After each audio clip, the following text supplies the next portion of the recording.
இரவும் பகலும் இறைவனின் நாமம் இதயத்தில் ஒலிக்கையிலே, இரவும் பகலும் இறைவனின் நாமம் இதயத்தில் ஒலிக்கையிலே, இங்கு உறவும் பிரிவும் புனலும் கனலும் ஒன்றும் செய்வதில்லை, நம்மை ஒன்றும் செய்வதில்லை. இரவும் பகலும் இறைவனின் நாமம் இதயத்தில் ஒலிக்கையிலே, போனது வராத வாழ்க்கை இந்த பூமியில் யாவையும் செயற்கை, போனது வராத வாழ்க்கை இந்த பூமியில் யாவையும் செயற்கை, இதில்லானதொன்று அவன் நெஞ்சில் நின்று தரும் ஆனந்தம் ஒன்றே, இதில்லானதொன்று அவன் நெஞ்சில் நின்று தரும் ஆனந்தம் ஒன்றே, அதன் ஆரம்பம் இன்றே. இரவும் பகலும் இறைவனின் நாமம் இதயத்தில் ஒலிக்கையிலே, ஆசை வினையின் தொடக்கம் விதி ஆட்சியில் யாவையும் அடக்கம், ஆசை வினையின் தொடக்கம் விதி ஆட்சியில் யாவையும் அடக்கம், இந்த ஓசையிலே கொஞ்சம் ஒதுங்கி நின்றால் அங்கே உள்ளே இசைப்பான் ஒருவன், இந்த ஓசையிலே கொஞ்சம் ஒதுங்கி நின்றால் அங்கே உள்ளே இசைப்பான் ஒருவன், அந்த உண்மை நண்பன் இறைவன். இரவும் பகலும் இறைவனின் நாமம் இதயத்தில் ஒலிக்கையிலே, குருவின் திருவடி வேண்டும் அது இருந்தால் வேறெது வேண்டும், குருவின் திருவடி வேண்டும் அது இருந்தால் வேறெது வேண்டும், அவன் உருவினிலே வந்த அருவமடா நம் உயிரின் தந்தையடா, அவன் உருவினிலே வந்த அருவமடா, நம் உயிரின் தந்தையடா, இந்த உலகத்தின் விந்தையடா. இரவும் பகலும் இறைவனின் நாமம் இதயத்தில் ஒலிக்கையிலே, இங்கு உறவும் பிரிவும் புயலும் கனலும் ஒன்றும் செய்வதில்லை, நம்மை ஒன்றும் செய்வதில்லை.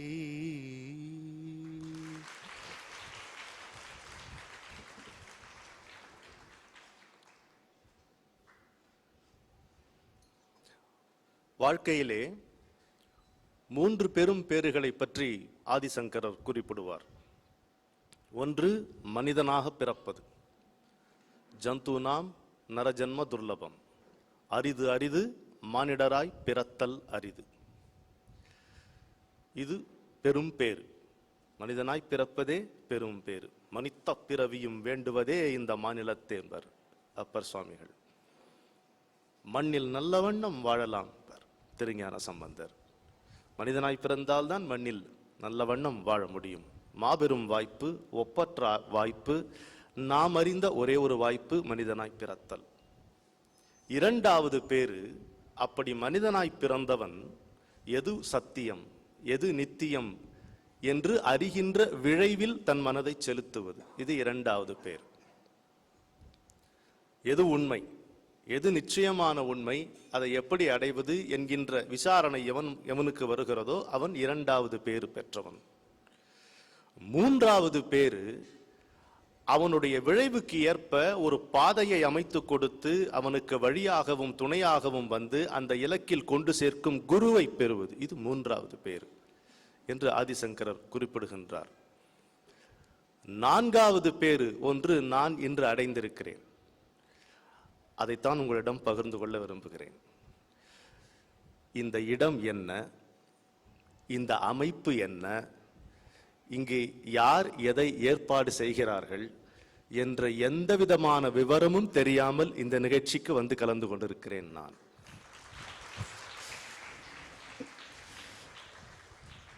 மந்திரமூர்த்தி அவர்களை நான் சந்தித்ததில்லை. அவர் தொலைபேசியில் என்னை அழைத்து, நீங்கள் குருவை பற்றி பேச வேண்டும், அத்தோடு முடிந்தது. ஆமா, அவ்வளவுதான், வரேன் அப்படின்ட்டு வந்துட்டேன், அவ்வளவுதான். பிற விவரங்கள் அப்புறம் வந்து பார்த்து கொண்டால் போதாதா? இமயத்திற்கு செல்ல வேண்டும் என்கின்ற ஆசை வந்தால் அங்கிருந்து உனக்கு அழைப்பு வந்திருக்கிறது என்று பொருள் என்று பெரியோர்கள் சொல்லுவார்கள். அதுபோல் முன்பின் என்னை பார்த்தறியாதவர், அறிமுகம் இல்லாதவர் என்னை தொலைபேசியில் அழைத்து குருவை பற்றி நீங்கள் பேசுங்கள் என்று சொன்னால் அது குருவினுடைய ஆக்ஞை, அவருடைய கட்டளை என்று ஏற்று இங்கே வந்தேன். ஒரு இடத்திலிருந்து இன்னொரு இடத்திற்கு வந்ததாக எனக்கு தெரியவில்லை. ஒரு இடத்திலிருந்து ஒரு திருத்தலத்திற்கு வந்ததாக நான் உணர்கிறேன். இப்படித்தான் என்னுடைய உணர்வு. நவராத்திரியில் நான் எங்கும் பயணம் செய்வதில்லை. இதுதான் முதல் முறை நான் நவராத்திரியில் என் வீட்டை, இப்போதே எனக்கு ஆச்சரியமாக இருக்கிறது, எப்படி இதுக்கு நான் ஒத்துக்கொண்டேன். நித்தியம் பூஜை செய்பவன் நான். நித்தியம் பூஜை செய்ததனால் இன்று அந்த பூஜையின் பலனை அனுபவிக்கிறேன். அதற்காக இங்கு நான் வந்து சேர்ந்திருக்கிறேன் என்று நினைக்கிறேன். ஏனென்றால் எத்தனை பேருக்கு அன்னையினுடைய நேரடி பார்வையில் அமர்ந்து, அன்னையினுடைய நேரடி பார்வையில் அமர்ந்து பேசுகின்ற பேரு கிடைக்கும் இல்லையா? இதுதான் பேரு. இதுதான் மனித பிறவிக்கு நாம் கொடுக்க வேண்டிய வெகுமானம். மனித பிறப்பை நமக்கு கடவுள் கொடுத்தான். அதற்கு நாம் கொடுக்கக்கூடிய வெகுமானம் என்ன என்றால், இது என்ன பேரு என்று உணர்ந்தால் போதும். நமக்கு வழங்கப்பட்டது மிக பெரும் பேரு என்பதை உணர்ந்தால் இதுவே நாம் அவனுக்கு தரக்கூடிய வெகுமானமாகும். ஒரு குறிப்பை சொல்லிவிட்டு நான் துவங்குகின்றேன். எனக்கு சொற்பொழிவு புதிதில்லை.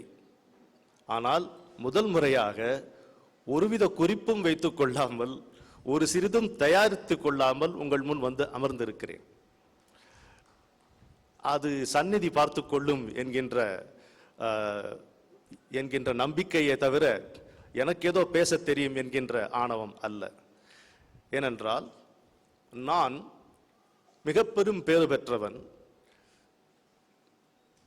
சித்ராமையாருக்கு தெரிந்திருக்கலாம், விசாகப்பட்டினத்திற்கு அருகே பீமுனிப்பட்டினம் என்று ஒரு ஊர் இருக்கிறது. அங்கே என் குரு வசிக்கிறார். அவருடைய பெயர் சத்குரு ஸ்ரீ சிவானந்த மூர்த்தி.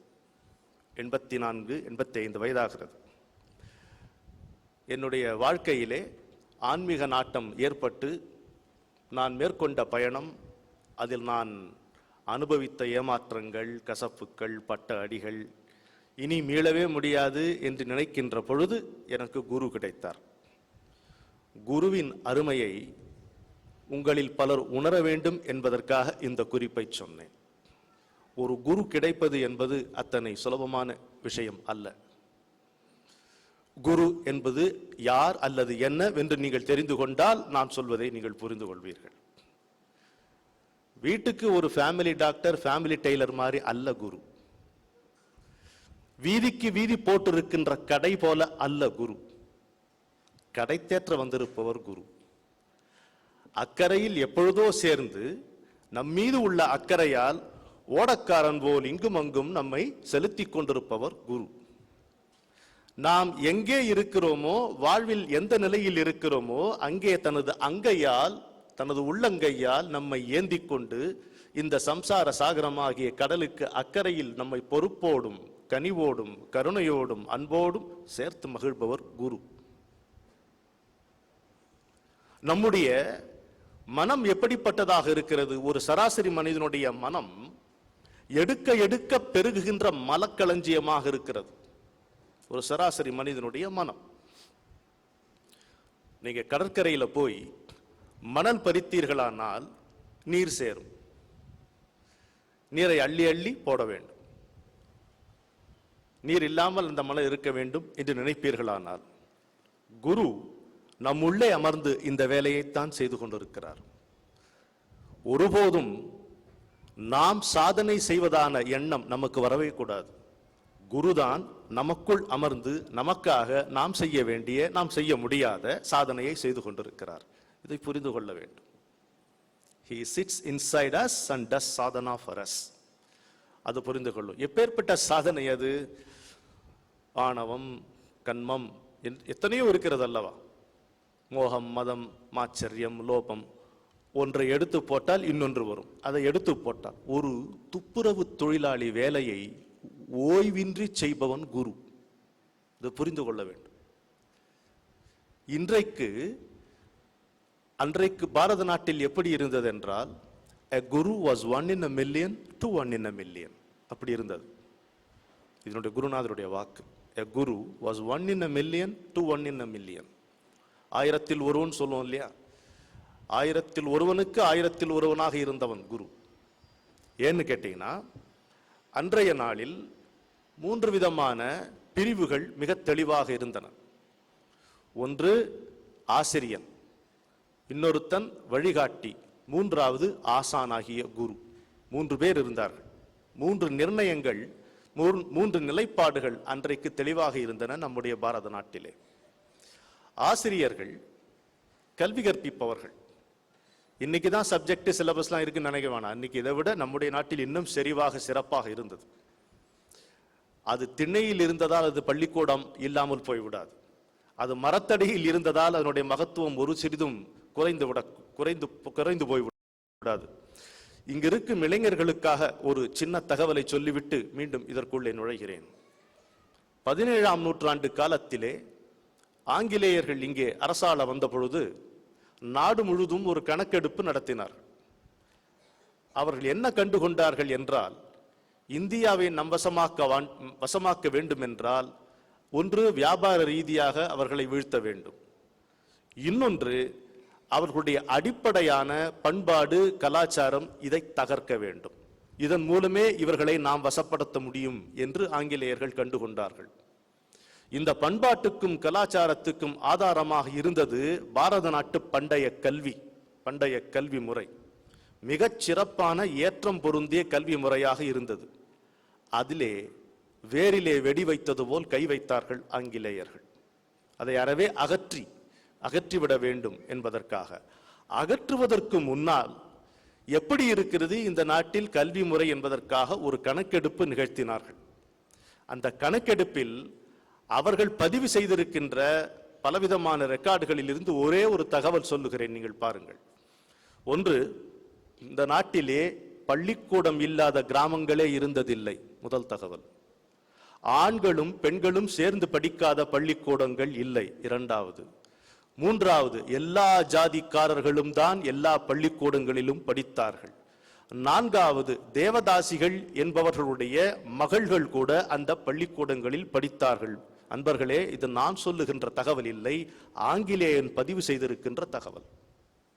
இதை அவன் தகர்த்தெறிந்தான். பண்பாடு சீர்கெட்டு, அதன் பிறகுதான் பண்பாடு சீர்கெட்டு போனது நமக்கு. இதை 110 வருடங்களுக்கு முன்னால் பாரதி இதை கண்டு பதறுவான்.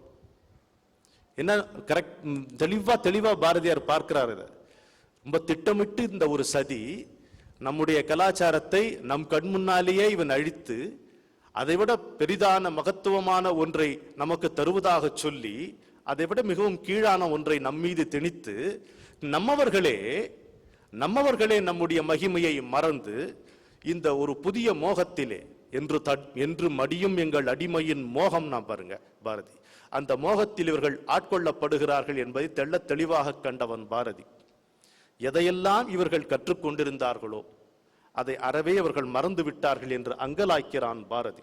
கம்பன் என்றொரு மானுடன் வாழ்ந்ததும், காளிதாசன் கவிதை புனைந்ததும், உம்பர் வானத்து கோளையும் மீனையும் ஓர்ந்தளந்ததோர் பாஸ்கரன் மாட்சியும், நம்பரும் திரளோடொரு பாணினி ஞால மீதில் இலக்கணம் கண்டதும், இம்பர் வாழ்வின் இறுதி கண்டு உண்மையின் இயல்புணர்த்திய சங்கரன் ஏற்றமும், சேரன் தம்பி சிலம்பை இசைத்ததும், தெய்வ வள்ளுவன் வான்மறை தந்ததும், பாரில் நல்லிசை பாண்டிய மன்னர்கள் பாரளித்து தருமம் காத்ததும், பேரருச்சுடர் வாழ்கொண்டு அசோகனார் பிழைப்படாது புவித்தலம் காத்ததும், வீரர் வாழ்த்த மிலேச்சர்தம் தீயகோல் வீழ்த்தி வென்ற சிவாஜியின் வெற்றியும், அன்னையாவும் அறிந்திலர் பாரதத்து ஆங்கிலம் பயில் பள்ளியுட் போகுனர், முன்னர் நாடு திகழ்ந்த பெருமையும் மூண்டிருக்கும் இந்நாளின் நிகழ்ச்சியும், பின்னர் நாடொரு பெற்றியும் தேர்கிலார் பேடிக் கல்வி பயின்றுழல் பித்தர்கள், என்ன கூறி மற்றெங்கண் உணர்த்துவேன் இங்கு இவர்க்கு என் உள்ளம் எரிவதே. பாரதி அன்றைக்கு அவன் சொன்ன அந்த கவிதை இன்றைக்கும் வாழ்க்கைக்கு பொருத்தமாக இருப்பது வருத்தத்திற்குரிய செய்தி. மாறல, மோகம் நமக்கு மாறவில்லை. மோகம்னா என்ன? ஆதிசங்கரர் ரொம்ப அழகான ஒரு விளக்கம் சொல்வார். எது நமக்கு நன்மையே தருமோ அதில் அதீத வெறுப்பு, எது நமக்கு தீமையே தருமோ அதில் அலாதி விருப்பு. இவ்வளவுதான் மோகம். எப்படி இருக்கு பாருங்க. இது பெருசா சித்தாந்தம்லாம் படிக்கமான, எவ்வளவு தெளிவா எவ்வளவு சுருக்கமா எளிமையா சொல்றாரு பாருங்க. எது நமக்கு நன்மையே செய்யுமோ அதை கண்டாலே வெறுப்பு, எது நமக்கு தீமையே விளைவிக்குமோ அதுல தாங்க முடியாத ஒரு விருப்பம். இதாண்டா தம்பி மோகம்னர். என்று மடியும் எங்கள் அடிமையின் மோகம். ஏன் கிருஷ்ணனை ஜெகத்குருன்னு கொண்டாடுறோம்? கிருஷ்ணம் வந்தே ஜெகத்குரும், கிருஷ்ணம் வந்தே ஜெகத்குரும்னு இங்க கொண்டாடுறோமே. ஏன்னா அவன் ஒருத்தன் தான் இந்த மோகத்தை மோகனமாக மாற்ற வல்லவன். மோகத்தை மோகனமாக செய்கின்ற, தன்னுடைய புன்முறுவல் மூலம் மோகனமாக செய்கின்ற ஆற்றல் பெற்றவன் கிருஷ்ணன். அதனால்தான் அவனை ஜெகத்குரு. ஜெகத் உள்ள வரைக்கும் இருப்பவனுக்கு பேர் தான் ஜெகத்குரு. அது டைட்டில் அல்ல. ஜெகத்குரு என்று சொல்லும் பொழுது, ஜெகத் என்றால் கதினா அசைவது, சுழன்று கொண்டே இருப்பது, இயங்கிக் கொண்டே இருப்பது. இந்த இயக்கம் இருக்கும் வரைக்கும் கடை தேற்றுவதற்காக, நம்மை அக்கறை சேர்ப்பதற்காக எவன் இருப்பானோ அவனுக்கு பெயர் ஜெகத்குரு. அதனால்தான் கிருஷ்ணம் வந்தே ஜெகத்குரும் என்று நாம் கொண்டாடுகின்றோம். இப்படி கல்வி முறை இருந்த இந்த நாட்டிலே அப்பொழுது ஆசிரியர்கள் இருந்தார்கள். அவர்கள் பாடம் கற்பிப்பார்கள். 7 வயதிலிருந்து 21 வயது வரை அவர்களிடம் கல்வி கற்றவர்கள் அந்த நாள் மாணவர்கள். ஒரு 14 அல்லது 15 வருடங்கள் அந்த கல்வி. எல்லா விதமான துறைகளிலும் அவர்கள் தேர்ச்சி பெற்ற பிறகு அதே ஆசிரியன் அவனை பரிசோதித்து, இப்பொழுது நீ தேர்ச்சி அடைந்து விட்டாய், இனி நீ என்ன செய்ய விரும்புகிறாய் என்று கேட்டு, இப்போ இந்த கவுன்சிலிங்ன்ற பேர்ல ஒரு கூத்து அடிக்கிறாங்க பாருங்க, அதெல்லாம் எதுவும் கிடையாது. கவுன்சிலிங்னா முறையான கவுன்சிலிங். உனக்கு என்ன வரும் என்பது அவங்களுக்கு தெரியும், ஆசிரியருக்கு தெரியும். நான் பள்ளிக்கூடத்தில் படிக்கும் பொழுது என்னுடைய கணக்கு வாத்தியார், நீ உருப்படவே மாட்டாடார். எவ்வளவு how true he was, how prophetic he was. இவருக்கு அப்படிதான் இருக்கிறார். கணக்கு வரவே இல்லை எனக்கு.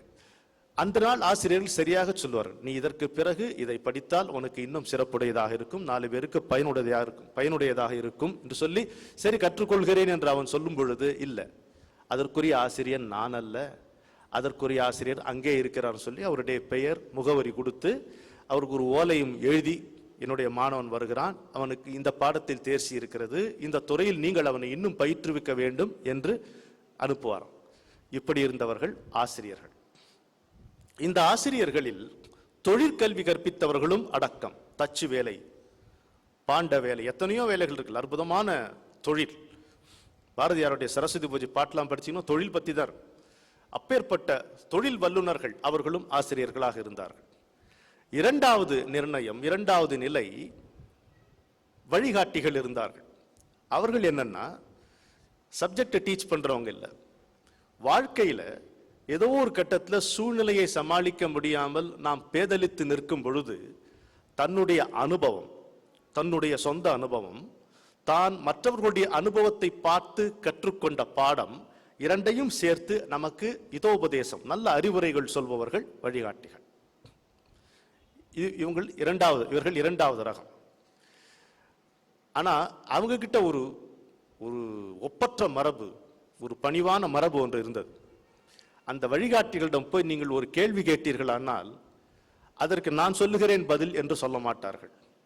இந்த கேள்வியை இன்னார் இவரிடத்தில் இப்படித்தான் கேட்டார், அதற்கு அவர் சொன்ன பதிலாவது என்று சொல்லி ஒரு ரெஃபரன்ஸ் கொடுத்து சொல்லுவாங்க. மகாபாரதத்தில் சாந்தி பருவம் படித்தோமானால் பீஷ்மரிடம் கேட்கப்படுகிற அத்தனை கேள்விகளுக்கும் அவர் சொல்லுகின்ற விடைகள் இப்படியே இருக்கும். அவருக்கு விடை தெரியாதா? இல்ல அவர் நேரடியாக அந்த விடையை சொன்னால் அர்ஜுனனோ யுதிஷ்டரோ ஏற்றுக்கொண்டிருக்க மாட்டார்களா? ஏற்றுக்கொள்வார்கள். ஆனால் அன்று இருந்த மரபு, தான் உயிரோடு இருக்கும் பொழுது தனக்கு முன்பு இருந்த முந்தையர்களின் மூதுரைகளை நினைவில் கொண்டு எந்த சந்தர்ப்பத்திற்கும் ஏற்றபடி அவர்கள் ஏற்கனவே பதில் சொல்லி இருப்பதை சுட்டிக்காட்டும் விதமாக அவர்கள் மீது ஆதாரப்பட்டு அவர்கள் தந்த விடைகளை அறிவுரைகளாக தருவது. ஏன் அப்படின்னு கேட்டீங்கன்னா, ஒரு சின்ன சிக்கல் இருக்கு. நம்ம ஒருத்தர் கேள்வி கேட்கிறோம், அவர் பதில் சொல்றாரு, நம்ம அவர்கிட்ட விரும்பித்தான் கேட்கிறோம், கேள்வி தெரிந்து கொள்ள வேண்டும் என்கின்ற ஆர்வத்தில் தான் கேள்வி கேட்கிறோம். அவர் ஒரு நல்ல விடை தருகிறார்.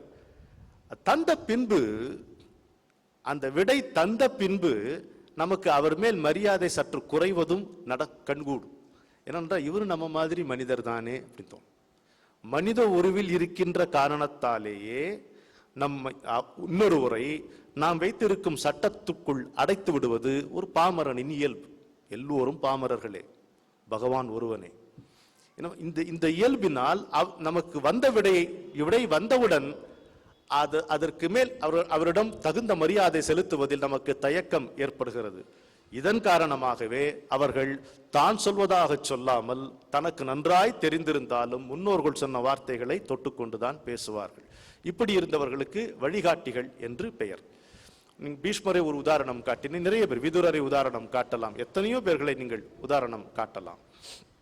இதற்கு அப்புறம் வருபவர் தான் குரு, ஆசான். அவருடைய ஒரே வேலை ஆன்மீக விடுதலை தருவது, அதற்கு ஏற்ப நம்மை தயார் செய்வது. இதுதான் அவருடைய வேலை. அப்போ இந்த ஆன்மீக விடுதலைக்கு எப்ப போறான் ஒருத்தன்? அதுக்கு ஒரு வயது உண்டா? யாரும் நிர்ணயிக்க முடியாது. அதெல்லாம் இப்ப பேசக்கூடிய பேச்சுக்கள் அப்பொழுது பேசப்படவில்லை. எல்லோருக்கும் கல்வி இருந்தது. யாருக்கு எப்பொழுது அந்த பொறி தாக்குமோ அவர்கள் குருவை தேடி செல்வார்கள். குருவை தேடி செல்லும் முன் அவர்கள் செய்ய வேண்டிய ஒன்று இருந்தது. அதற்கு பெயர் சித்த சுத்தி.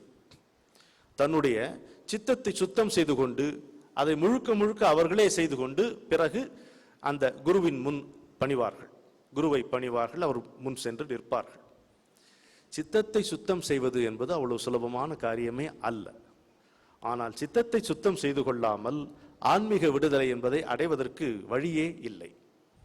இந்த சித்தம் என்பது நம்ம கான்சியஸ்னஸ் அப்படின்னு சொல்றோம். அது எப்படி இருக்கிறது என்று பார்த்தோமானால், இந்த ரோடுக்கு மேல ரோடு போட்ட மாதிரி பாலம் பாலமாக இருக்கிறது கான்சியஸ்னஸ் என்பது. என்ன இந்த பாலங்கள்? பழைய வாசனைகள். பழைய வாசனைகள் தான் இந்த பாலங்கள். ப்ரீ டிஸ்பொசிஷன்ஸ், டெண்டன்சிஸ், இதுதான் பாலங்கள், இந்த லேயர்ஸ்.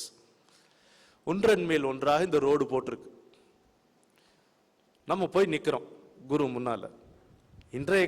அன்றைக்கு அவர்கள் என்ன பண்ணாங்க? அந்த சீடர்கள் இதை கண்டுகொண்டார்கள். அதனால இந்த சித்தத்தை எப்படி சுத்தம் செய்ய வேண்டும் என்று அவர்கள் தெரிந்து கொண்டார்கள். இது ரொம்ப முக்கியமான ஒரு விஷயம். என்னுடைய குருவிடமிருந்து நான் கற்றதனால் இங்கே பகிர்ந்து கொள்ளுகிறேன்.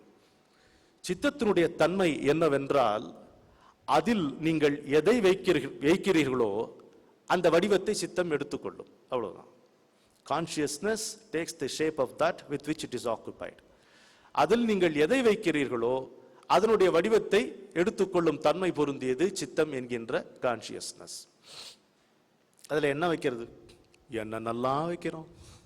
அது ஒரு ஜங்க் யார்டு மாதிரி பண்ணிட்டோம். வெளிநாட்டில் போனீங்கன்னா கார் ஷெட் இருக்கு. நம்ம ஊர் கார் ஷெட் மாதிரி கிடையாது. கராஜ்னு எல்லாம் என்னென்னவோ இருக்கும் அங்க. அதாவது தேவையில்லாத பொருட்களை எல்லாம் பத்திரமாக பாதுகாத்து வைத்திருக்கக்கூடிய இடம் அந்த கராஜ். தேவையில்லாத பொருட்களை ஏன் பத்திரமாக பாதுகாக்கணும் நீங்க கேட்காதீங்க. அதுதான் நம்மளும் செய்து கொண்டிருக்கிறோம். அவர்கள் வெளியே, நம்ம உள்ளே. பாரதியார் பாண்டிச்சேரியில் இருக்கும் பொழுது குள்ளச்சாமினத்தர் இருந்தார். 3.25 அடியோ 4.25 அடியோ இருப்பார் அவர். அவ்வளவுதான். எப்போதும் மூட்டையா கந்தல் துணிகளை சுமந்து கொண்டு இப்படி போவார். போகும்போது பாரதியாருக்கு ஒரு ஆச்சரியம். என்னடா இவர், அவர் வரும்போது குழந்தைங்களாம் அவரை சுத்திக்கும், அந்த குள்ளச்சாமியை சுத்திக்கும். சுத்தி அவருடைய முழங்கால மூந்து பார்க்கும். இவரும் குழந்தைகள் தான் கூப்பிட்டு விளையாட்டு வர்றது மாதிரி. வேற யாரும் அவரை கூப்பிட்டு விசாரிக்க மாட்டாங்க. பாரதியார் தன்னுடைய வீட்டில் வெளியில நின்று அவர் வீதியில் அவர் நடக்கும்போது, ஓய் சாமியாரே, நீர் எதுக்கோ இந்த கந்தை துணியை சுமந்து கொண்டிருக்கிறீர்? அவர் அப்படி திரும்பி பார்த்து, நான் வெளியே, நீ உள்ளே சொல்றாரு. அவ்வளவுதான். அத்தோட எப்படி இருக்கும்? நம்ம மகாகவி கேட்கிறார், இது இவர் பாரதியார் எழுதியிருக்காரு, இல்லைன்னா நமக்கு தெரியாது. பாரதியாரை பாராட்டணும் நம்ம, இல்லையா? வேற யாராவது இப்படி ஒரு அடி வாங்கினதை எழுதுவானா? என்னுடைய நண்பன் ஒருத்தர் இதே மாதிரி ஒரு நிகழ்ச்சி சொன்னான். மதுரையில் ஒரு கடையில், பஸ் ஸ்டாண்டில் ஒரு கடையில் பொருள் வாங்கணும். மதுரையில் 2-3 விஷயங்கள் தீவிரமாக இருக்கும். ஒன்று, வருஷத்துக்கு ஒரு 13 மாதம் தான் வெயில் அடிக்கும் அங்கே. அது மாதிரி அவ்வளோ ஒரு குளுமையான ஊர்னு வச்சுக்கோங்க. இன்னொன்று நகைச்சுவை உணர்வு ரொம்ப அதிகமாக இருக்கும். மூன்றாவது ரோஷம். எடுத்தோன்னு வெட்டி போட்டு அப்புறம் அவன் யாரும் விசாரிக்கிறது, அந்த அளவுக்கு ஒரு ரோஷம். இது 3 இருக்கும். இங்கே இந்த ஊரில் போய் அந்த கடையில் என்னுடைய நண்பர் ஒரு ஏதோ ஒரு பொருள் வாங்க போய் ஒரு பேரம் பேசுறார். ஏதோ நாப்கின் ஏதோ வாங்குறாரு, சின்ன துண்டு ஏதோ வாங்குறாரு. அது விலை கேட்டோன்னா ஏதோ 20 ரூபான்னு சொன்னோம். யோ, எல்லாம் எனக்கு தெரியும், எங்கிட்ட சொல்றியா விலை? நீ எல்லாம் 10 ரூபா தான். அப்படி பார்க்குறாரு மதுரைக்காரர். அப்படி இல்லைங்க, அது நீங்க சொல்ற வேலை 5 வருஷத்துக்கு முன்னால, இப்பதான் எல்லாம் ஏறி போச்சே, ஏறினது எதுவும் இறங்காது இல்ல, பட்டணத்துக்காரன் உங்களுக்கு தெரியாதான்னு. யோ, எல்லாம் எனக்கு தெரியுயா, 10 ரூபாய்க்கு கொடுயா. என்னங்க அப்படி சொல்றீங்க? ரொம்ப சரியா சாப்பிடலையோ காலையில்? என்ன இவ்வளோ வீரமாக பேசுறீங்க? நான் தான் சொல்லிட்டு இருக்கேன்ல, அது 20 ரூபா இப்போ எல்லாம் இறக்கி தர முடியாதுன்ட்டு. யோ, எல்லாம் எனக்கு தெரியலன்ற, எங்கிட்ட சொல்றியா நீ?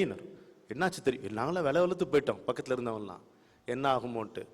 அந்த கடைக்காரர் கடகடன்னு வெளியில் வந்தார். வெளியில் ஒரு ஸ்டூலை போட்டு, ஐயா உட்காருங்க அப்படின்னாரு. இப்போ எதுக்கு என்ன உட்கார சொன்னார்? இல்லைங்க, என் வாழ்க்கையில் எல்லாம் தெரிஞ்ச ஒருத்தர் இப்போதான் நான் பார்க்குறேன் அப்படின்னாரா. ஒரு 3 வாட்டி எனக்கு எல்லாம் தெரியல, எனக்கு எல்லாம் தெரியும் சொல்லிட்டே இருந்தார் பாருங்க. அவர் ஸ்டூல்ல உட்காத்தி வச்சு கும்பிட்டு, என் வாழ்க்கையில் எல்லாம் தெரிஞ்ச ஒருத்தர் இப்போதான் நான் முதல் முறையா பார்க்கிறேன் அப்படின்னார். இந்த மாதிரி பாரதியாருக்கு குள்ளச்சாமி காட்டுறார், நான் வெளியே, நீ உள்ளே. சித்தத்தில் பாலம் பாலமாக படிந்திருக்கின்றன நம்முடைய வாசனைகள், முன்வினையால் வந்த உந்துதல்கள், ஆசைகள், அபிப்பிராயங்கள், கொள்கைகள், கோபாவேசங்கள் எல்லாம் இருக்கு. அப்போ இதுல இவங்க பதியம் போடுவது எதை? சித்தத்தில் ஏதாவது ஒன்றை பதியம் போட வேண்டும். இவர்கள் என்ன செய்கிறார்கள்? அந்த காலத்து சீடர்கள், இந்த வழிகாட்டிகள் இருந்தாங்க பாருங்க, அவங்களுடைய அறிவுரைக்கு ஏற்ப சித்தத்தில் தெய்வீகத்தை பதியம் போட துவங்கினார்கள். அதில் தெய்வீகத்தை நீங்கள் பதியம் போட்டால் அது வளர்ந்து வளர்ந்து இடம் கேட்கும். அதுக்கு நீங்க எவ்வளவு இடம் கொடுத்தாலும் போதாது. ஆசைக்கே அத்தனை இடம் கேட்டால் ஆண்டவன் எத்தனை இடம் கேட்பான் இல்லையா? அது மேலும் மேலும் வளர்ந்து வளர்ந்து பெருகி பெருகி எனக்கு இடம் பத்தாது, என்ன இடம் பத்தாதுன்னு கேட்குறது. சித்தத்தில் ஒரு வசதி என்ன என்று கேட்டீர்களானால் அது அகண்டமானது. ஒரு நல்ல வானவெளியை பார்க்கும் பொழுதோ, கடலை பரந்த கடலை பார்க்கும் பொழுதோ, சரிந்தும் வளைந்தும் பெருகி கொண்டிருக்கும் புல்வெளியை பார்க்கும் போதோ நமக்கு ஒரு நிம்மதி, ஒரு ஆனந்தம், ஒரு நிறைவு ஏற்படுவதற்கு காரணம் நம்முடைய சித்தமும் அப்படிப்பட்டதே என்பதால். Consciousness is vastness. அதனால அதை பார்க்கும் பொழுது நமக்கு இந்த பரவசம் ஏற்படுகிறது. ஆனால் இந்த அதுல நம்ம பதியம் போட்ட இந்த தெய்வீகம் வளர்ந்து வளர்ந்து வளர்ந்து அது என்ன செய்யும்? வேற எது இருந்தாலும் தூக்கி வெளியேறியும். அதை தவிர வேற எதையும் அனுமதிக்காது, வெளியேறியும். வெளியே எரிய எரிய எரிய இந்த வாசனைகள்லாம் மேல வரும். குட்டையை குழப்பும் பொழுது கீழே இருக்கிற குப்பையெல்லாம் மேல வந்து மிதக்கத்தான் செய்யும். அதை பார்த்து தீரணும், நம்ம தலை எழுத்துத்தான். நாம் விரும்பி வரவழைத்த விஷயங்கள் இப்பொழுது நாம் விரும்பியோ விரும்பாமலோ விடைபெற்று செல்லும் பொழுது ஒரு டாடா பை பை சொல்ல வேண்டியதுதான், தவிர்க்க முடியாது. அதெல்லாம் ஆன பிறகு அவர்கள் குருவிடம் சென்று நிற்பார்கள். இதெல்லாம் ஆன பிறகும் ஆன்மீக விடுதலை என்கின்ற ஒன்றை ஒருவன் தன்னுடைய முயற்சியால் அடைந்து கொள்ள முடியாது. ஒரு குருவின் துணையின்றி இது நடக்கவே நடக்காது என்பதுதான் பாரத நாடு நமக்கு காண்பித்து கொடுத்திருக்கின்ற மாபெரும் உண்மை. சித்த சுத்தியை பரிபூர்ணமாக எய்தியவனும் தான் ஆன்மீக விடுதலை பெற தன்னுடைய ஆன்மாவுக்கும் கர்ம வினைக்கும் இருக்கின்ற தொடர்பை துண்டிக்க ஒரு குருவின் லாகவமான கத்தரி கை தேவைப்படுகிறது அவனுக்கு. அப்பனா ஒரு குருங்கிறவர் எவ்வளவு உயர்வுன்றது பாருங்க. அதனால்தான் a guru was one in a million to one in a million. இன்று நமக்கு அப்படி இல்லை. ஆனால் இன்றைக்கும் இந்த நாட்டினுடைய இந்த தேசத்தினுடைய புனிதம் பாதை பாதுகாக்கப்படும். குரு என்ன செய்யறார்? பாதையை பாதுகாத்துறாங்க குருமார்கள்லாம். இன்னைக்கு இல்லைனாலும் நாளைக்கு இந்த பாதையில வருவாங்க. சலிப்புற்று சலிப்புற்று பின்னால மக்கள் இந்த பாதைக்கு வரும் பொழுது, இதில் வர தலைப்படும் பொழுது அவர்கள் முன் அது விரிந்திருக்க வேண்டும். அப்படி அது விரிந்திருக்கும் பொழுது அவர்கள் சுலபமாக அதில் நடக்கலாம். இப்ப நான் சொன்னேன் இல்லையா, ஒரு இடத்திலிருந்து இன்னொரு இடத்திற்கு வந்தது போல் இல்லை, ஒரு திருத்தலத்திற்கு வந்தது போல். இதுதான் ஆன்மீக பாதையிலும் குரு நமக்கு காட்டுகின்ற பாடம், கற்பிக்கின்ற பாடம். என்னன்னு கேட்டீங்கன்னா, முதல்ல எல்லோருக்குமே ஒரு தேடல் இருக்கிறது. எல்லாருக்குமே ஒரு தேடல் இருக்கு. ஒரு விதையை நீங்கள் தலைகீழாக புதைத்தாலும் அது தலை நிமிர்ந்துதான் முளைக்கிறது இல்லையா? ஒவ்வொரு விதையும் பாருங்கள், வினாக்குறியோடு தான் ஒவ்வொரு விதையும் முளைக்கிறது. ஒரு கொஸ்டின் மார்க் மாதிரி தான் வரும். வினாக்குறியோடு தான் விதையும் முளைக்கிறது. ஏதோ ஒன்றை தெரிந்து கொள்ள வேண்டும் என்கின்ற விருப்பம் தான் நம்மை தாயினுடைய கர்ப்பத்திலிருந்து வெளியேற்றுகிறது. முட்டையை விட்டு வரும் மூர்க்கம் இன்றேல் இந்த சட்டை தான் என்றும் சதம். ஒருபோதும், அதாவது பாருங்க, ஒரு கோழி இந்த முட்டையை எப்படி அடகாக்குது? சோறு இல்லாம, தண்ணி இல்லாம, தூக்கம் இல்லாம, கழுகுகள் பருந்துகள்ட்ட இருந்து பூனைகள் இருந்து காப்பாற்றணும் எப்படி பாதுகாப்பா அடகாக்குது? எந்த கோழியாவது எப்போதாவது முட்டை கதவை தட்டி குஞ்சை வெளியே வரவழைத்ததா? கிடையாது. அதுதான் உள்ளிருந்து தட்டி வெளியே வரணும். அதுதான் உள்ளிருந்து தட்டி வெளியே வரணும்.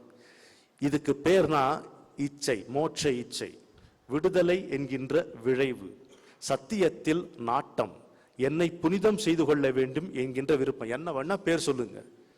உள்ளிருந்து உடைத்து வர வேண்டும் என்கின்ற உந்துதல் எவனுக்கு இருக்கிறதோ அவனுக்கு குரு கிடைக்கிறான். அது வரும் வரையில் குரு கிடைப்பது, தக்க குரு கிடைப்பது இல்லை. இதுதான் நிதர்சனம். இது நீங்க என்னுடைய வாழ்க்கை அனுபவத்திலிருந்தே சொல்லுகிறேன். உள்ளிருந்து தன் கதவை தட்டி வர வேண்டும். இது என்ன, இந்த வாழ்க்கையினுடைய பயன் என்ன என்று தெரிந்து கொள்ள வேண்டும். எதற்கு பிறந்தோம், ஏன் மடிந்து போகின்றோம், அதற்கு பிறகு நமது வாழ்க்கை எங்கே என்கின்ற தெளிவு வேண்டும் என்கின்ற வேட்கை எவனுக்கு வருகிறதோ அவனுக்கு குரு கிடைக்கிறான். இதை நாம் தெரிந்து கொள்ள வேண்டும். அதுக்கப்புறம் சுலபம். அதுக்கப்புறம் என்ன ஆகுது? அதாவது முதல்ல ஆரம்பிக்கும் பொழுது இந்த மோட்சம் எல்லாம் நமக்கு ஒன்றும் தெரிய மாட்டேங்குது. ஆன்மீகம்னா என்னன்னு புரிய மாட்டேங்குது. எதுவுமே தெரியாது நமக்கு. எதுவுமே தெரியாமல் இருக்கிறது நல்லது. ஏதோ தெரியும் என்கின்ற நினைப்பு தான் பெரிய பிரச்சனை. எதுவுமே தெரியாமல் இருக்கிறது ஒருபோதும் பிரச்சனை இல்லை. அப்போ எத்தனையோ ஆசைகள், அபிலாஷைகள் நமக்கு இருக்கு.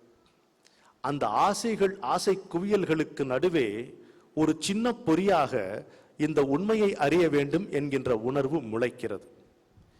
எங்கிருந்து வருகிறது இந்த பொறி? இதுவும் ஒரு கேள்வி.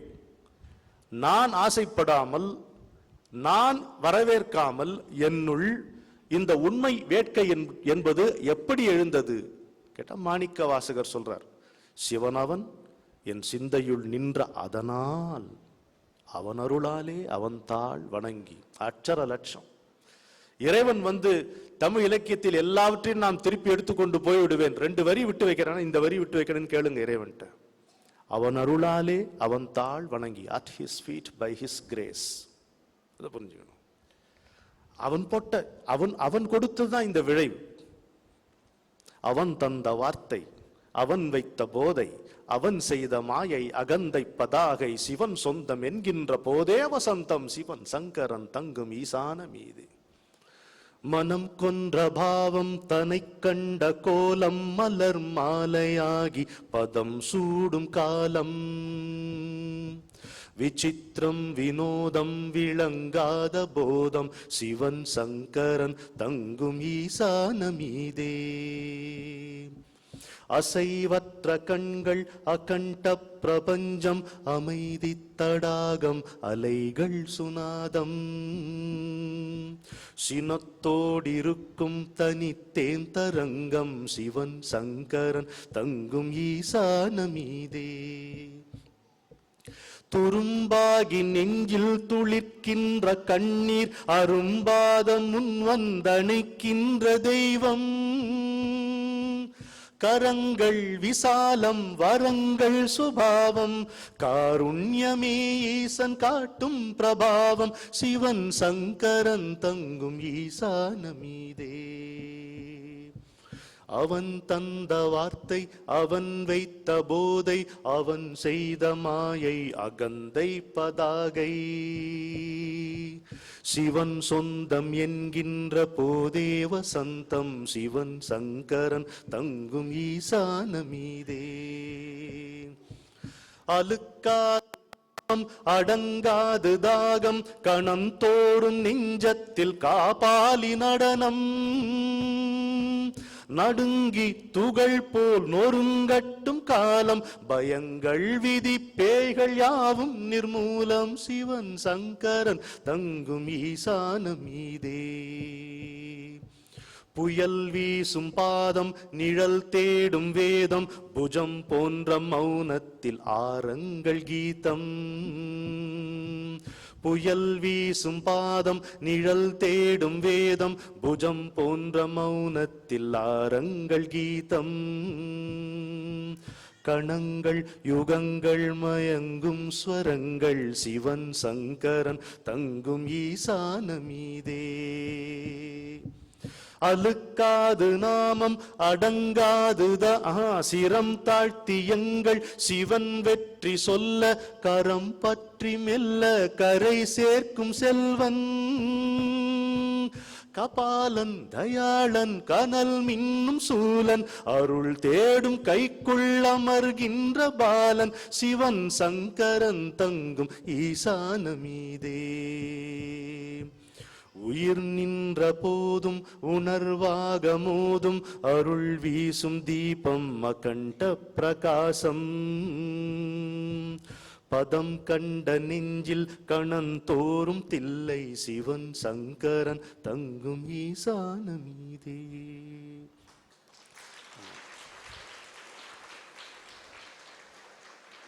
நடுல ஒரு 2 செகண்ட் கையை தட்டினீங்கன்னா நான் 1 ரூபாய் தண்ணி குடிச்சுப்பேன். சரியா? இப்போ இல்லை, பாட்டு முடிக்கும் போது. அதனால இப்போ அடுத்த கேள்வி, ஒரு குரு எதற்காக? அதுக்கு தான் முதல்ல இந்த பதில சொன்னேன். யாருக்கு ஆன்மீக விடுதலை என்பது வாழ்க்கையினுடைய நோக்கமாக இருக்கிறதோ அவர்கள் மட்டுமே ஒரு குருவை நாடினால் அவர்களுக்கு நல்லது, நாட்டுக்கும் நல்லது. அல்லாமல் என் வீட்டு பசுமாடு என்றைக்கு கன்று போடும், என்னுடைய பேரனுக்கு எல்கேஜி அட்மிஷன் எப்பொழுது கிடைக்கும், அண்ணன் சொத்து என் கைக்கு எப்போது வரும் போன்ற கோரிக்கைகளை மனதில் வைத்துக்கொண்டு நீங்கள் குரு வேண்டும் என்று தேடினீர்களானால் அதற்கு தகுந்த குருதான் நமக்கு கிடைப்பார்கள். அதற்கு தகுந்த குருமார்கள் தான் நமக்கு கிடைப்பார்கள் இல்லையா? You get the government you டிசர்வ்ங்கிறான் இல்லையா? அதே மாதிரி தான் you get the guru you deserve. நம்ம ஆசைகள், மோகங்கள் இதை வைத்துக்கொண்டு இதற்கு ஆதரவு செய்ய வேண்டும் என்பதாக ஒரு குருவை நீங்கள் தேடினால் கட்டாயம் கிடைச்சிரும். அதான் கஷ்டம். இதை ஆதரிக்கக்கூடிய குருமார்கள் கிடைத்து வாழ்க்கை நாசமாக்கி போய்விடும். ஆசையில என்ன தெரியுமா பிரச்சனை? ஒரு முக்கியமான உண்மை நீங்க தெரிந்து கொள்ள வேண்டும். ஆசையில் என்ன தெரியுமா பிரச்சனை? அது நிறைவேறிவிடும் என்பதுதான் பிரச்சனை. நீங்க நிறைவேறாதுன்னா நினைக்கிறீங்க, ஐயோ desire, the problem with desire is that it gets fulfilled. இன்னைக்கு இல்லைன்னா நாளைக்கு, இந்த பிறப்பு இல்லைன்னா அடுத்த பிறவி. அதனால்தான் எங்க கொண்டு போய் வச்சாங்க பாரு, ஈசனோட ஆயினும் ஆசை அருமீன்கள். எவன் சொல்லுவான்? உலக இலக்கியத்துல வேற எந்த மதங்களையும் நீங்க பார்க்க முடியாத ஒரு தத்துவம். ஆசை அருமீன்கள், ஆசை அருமீன்கள், ஈசனோட ஆயினும் ஆசை அருமீன்கள்ங்கிற எவனா சொல்லுவானா? இறைவனுடைய அடியார் தான் சொல்றாரு. Obsession in any form is an obstruction. அப்போ ஆன்மீக விடுதலை வேண்டும் என்பது உங்கள் நாட்டமானால் நீங்கள் குருவை நாடுங்கள். யோ, ஆன்மீக விடுதலைன்னா என்ன தெரிஞ்சா தானே நாங்க நாட முடியும் அப்படி ஒரு திருப்பி கேள்வி கேட்கலாம். நியாயம்தான். ஆன்மீக விடுதலைன்னா என்ன? மோட்சத்தை பத்தி பக்கம் பக்கமா சொல்லி படிச்சு புரிந்து கொள்ள முடியாது. ரொம்ப சுருக்கமா சொன்னா, ஆனந்தமாக இருக்க விரும்புகிறீர்களா? அமைதியாக வாழ விரும்புகிறீர்களா? இல்லைன்னு சொல்றவங்க யாராவது இருக்க முடியுமா இங்க? எனக்கு ஆனந்தம் வேண்டாம், அமைதி வேண்டாம் என்று சொல்லுகிறவர்கள் யாராவது இங்க இருக்க முடியுமா? இல்ல. நிரந்தரமான ஆனந்தம், நிரந்தரமான அமைதி, இதற்கு இன்னொரு பெயர் தான் ஞானம், மோட்சம், யோகம் எல்லாம். இதுதான் ஆன்மீக விடுதலை. எனக்கு நிரந்தரமற்ற மகிழ்ச்சி வேண்டாம், நிலையான ஆனந்தம் வேண்டும். எனக்கு உறக்கத்தில் கிடைக்கிற அமைதி போதாது, விழிப்புற்று இருக்கும் நிலையிலும் அமைதி வேண்டும் என்பது உங்கள் விருப்பமானால் ஒரு குருவை கூப்பிடுங்கள், அவர் வந்து சேர்வார். கட்டாயம் வந்து சேர்வார். நாம் உண்மையில இதுல என்ன தெரியுமா ஒரு டிராஜிக் ஐரனி, நாம் எல்லோருக்குமே இந்த ஆசை இருக்கிறது. ஆனந்தமா இருக்கணும், அமைதியா இருக்கணுங்கிற ஆசை எல்லாருக்கும் தான் இருக்கு. ஆனா அதை எப்படி அடைவது என்கின்ற தெளிவு நமக்கு இல்லை. அதனால்தான் நம்ம தவறான வழிகளில் போகிறோம். இது நமக்கு ஆனந்தம் கொடுக்கும் என்று நினைக்கிறோம். ரேஸுக்கு போறாங்க, சாராயத்துல அடிமையாறாங்க, எத்தனையோ விஷயங்கள். இதை கண்ணதாசன் ரொம்ப அருமையா சொல்லுவார். திருடனும் அரகரா சிவசிவா என்றுதான் திருநீர் பூசுகின்றான், சீட்டாடுவோனும் சீட்டை புரட்டுகையில் சிவனையே நாடுகின்றான், முரடனும் அறிவாளில் காரியம் பார்த்தபின் முருகனை கூவுகின்றான், முச்சந்தி மங்கையும் முக்காடு கலைகையில் முதல்வனை நாடுகின்றாள், வருடுவார் கைக்கெல்லாம் வளைகின்ற தெய்வம் என் வாழ்க்கையை காக்கவில்லையே, மலர் கொண்ட கூந்தலை தென்றல் தாளாட்டிடும் மதுரை மீனாட்சி உமையேங்கிறார். கண்ணதாசனை கைதட்டலாம் நீங்க. எப்படி சொல்றாரு?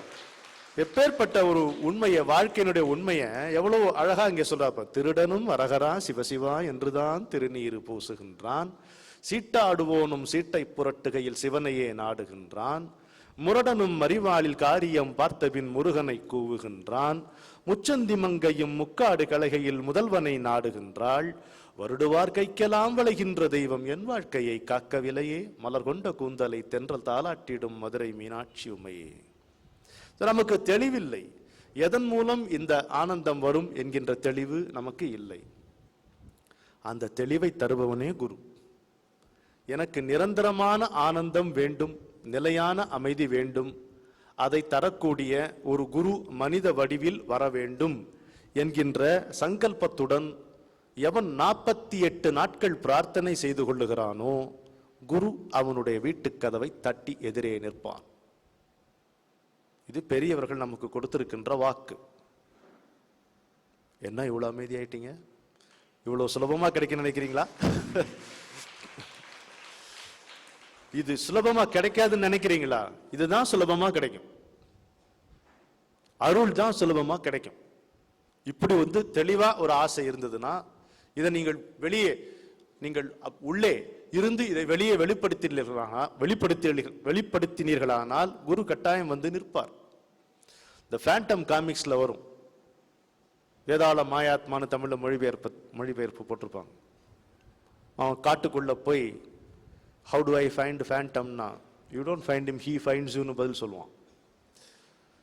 இந்த குருவும் அப்படித்தான். குருவை நாம் தேடுகிறோம், ஆனால் குருதான் நம்மை கண்டுபிடிக்கிறார். You search for him, he finds you. இதுதான் ஒரு ஈக்குவேஷன்.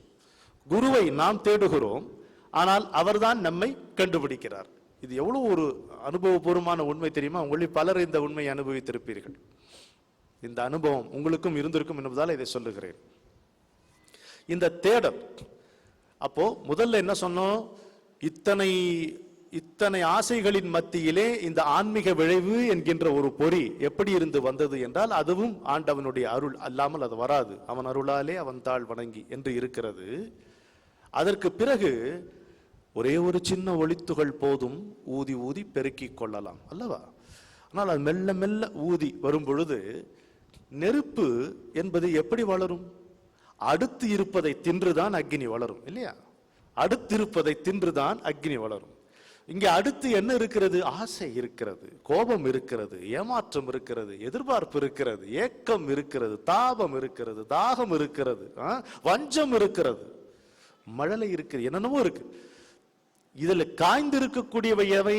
ஆசைகள், தாகங்கள். எதெல்லாம் நெகட்டிவோ அதெல்லாம் காய்ந்த சருகுகள் போலே இந்த அக்னிக்காக காத்து கொண்டிருக்கின்றன.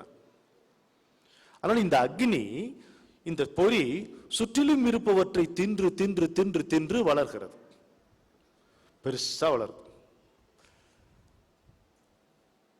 அப்போ சாதாரணமா ஒருத்தர் நம்மள்கிட்ட கேட்டார் வச்சுங்களேன், ஹவ் ஆர் யூ அப்படின்னு கேட்டா ஃபைன் அப்படின்னு தான் பதில் சொல்லணும் இல்லையா? நம்ம நிலைமை எப்படி இருந்தாலும். ஏன்னா அது ஒரு விசாரணை இல்லை, அது ஒரு கிரீட்டிங், அவ்வளவுதான் இல்லையா?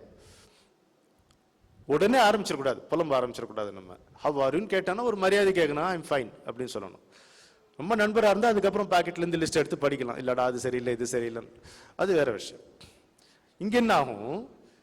இந்த ஆசைகள் மத்தியில இந்த பொறியே இல்லாமல் இருந்த காலம் ஒன்று, அதற்கு பிறகு இந்த பொறி மெல்ல பூக்கத் தொடங்கி பக்கத்தில் இருப்பதை தின்று தின்று வளர்கின்ற தருணம் இன்னொன்று. மளிகைக்கடல் லிஸ்ட் மாதிரி இருந்துச்சு நம்முடைய வாழ்க்கை. அதுல இந்த மோட்சம், இந்த ஞானம், இதெல்லாம் அங்கங்க எங்கெங்கயோ இருந்துச்சு. இப்ப அந்த லிஸ்ட்ல பலது டிக் ஆயிடுச்சு, காணாம போயிடுச்சு, யாரோ அழிச்சிட்டாங்க.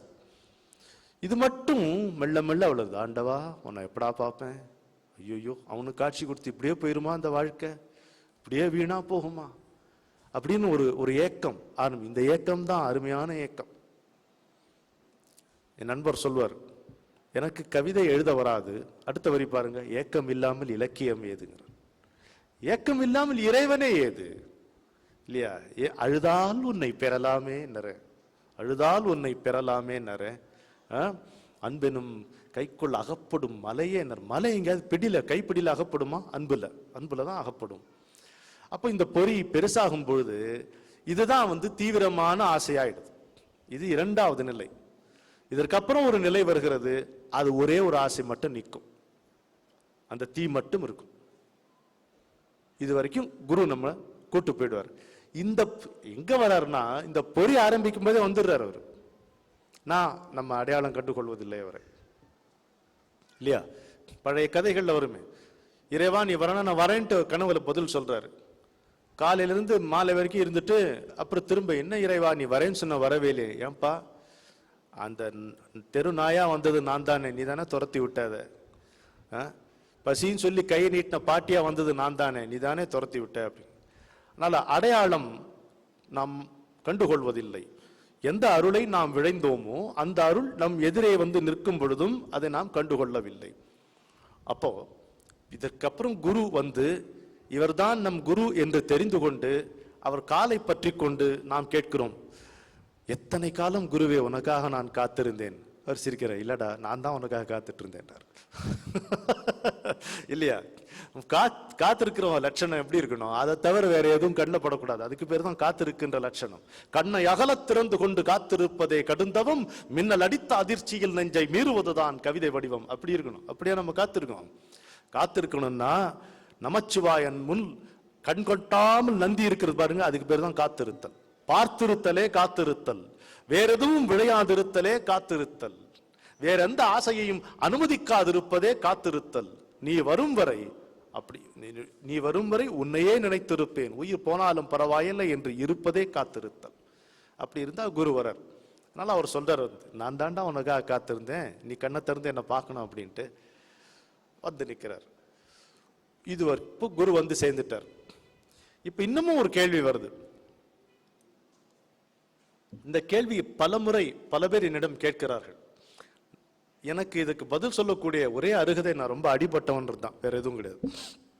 என்ன கேட்குறாங்கன்னா, சார் இதெல்லாம் சரி, இவர் தான் நம்ம குருங்கிறது எப்படி தெரிஞ்சுக்கிறது?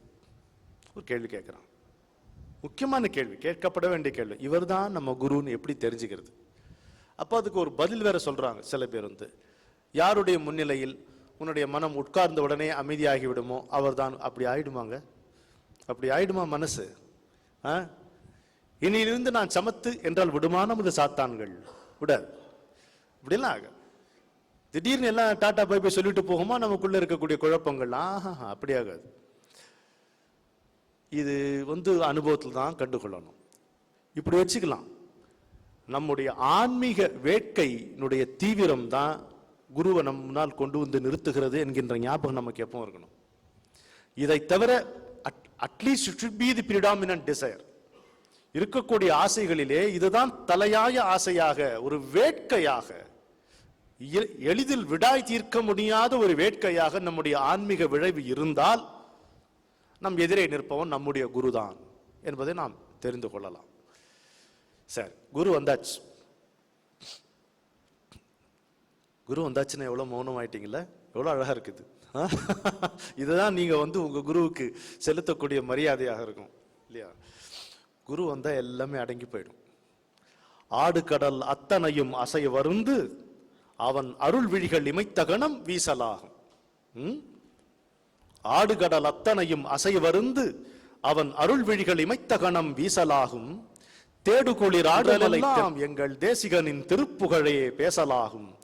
மூட மனம் என்னும் இருள் முயலகன் மேல் மூர்த்தி நடராஜன உழைத்து நின்றான். பாடுபொருள் அத்தனையும் திருடிக் கொண்டான், பல்லவியின் பல்லவியாய் பறந்து நின்றான். எப்படி இருக்கு பாருங்க. உலகம் எனும் பொய் மாயச் சுழற்சி, அங்கே ஒரு சின்ன தாரகையாய் உதித்து நின்றேன். அப்போ வரான் குரு வரார். எப்படி இருக்கு பாருங்களேன். கும்பிட்டு கும்பிட்டு எப்படி தோணுது, உருக்குறான் குரு.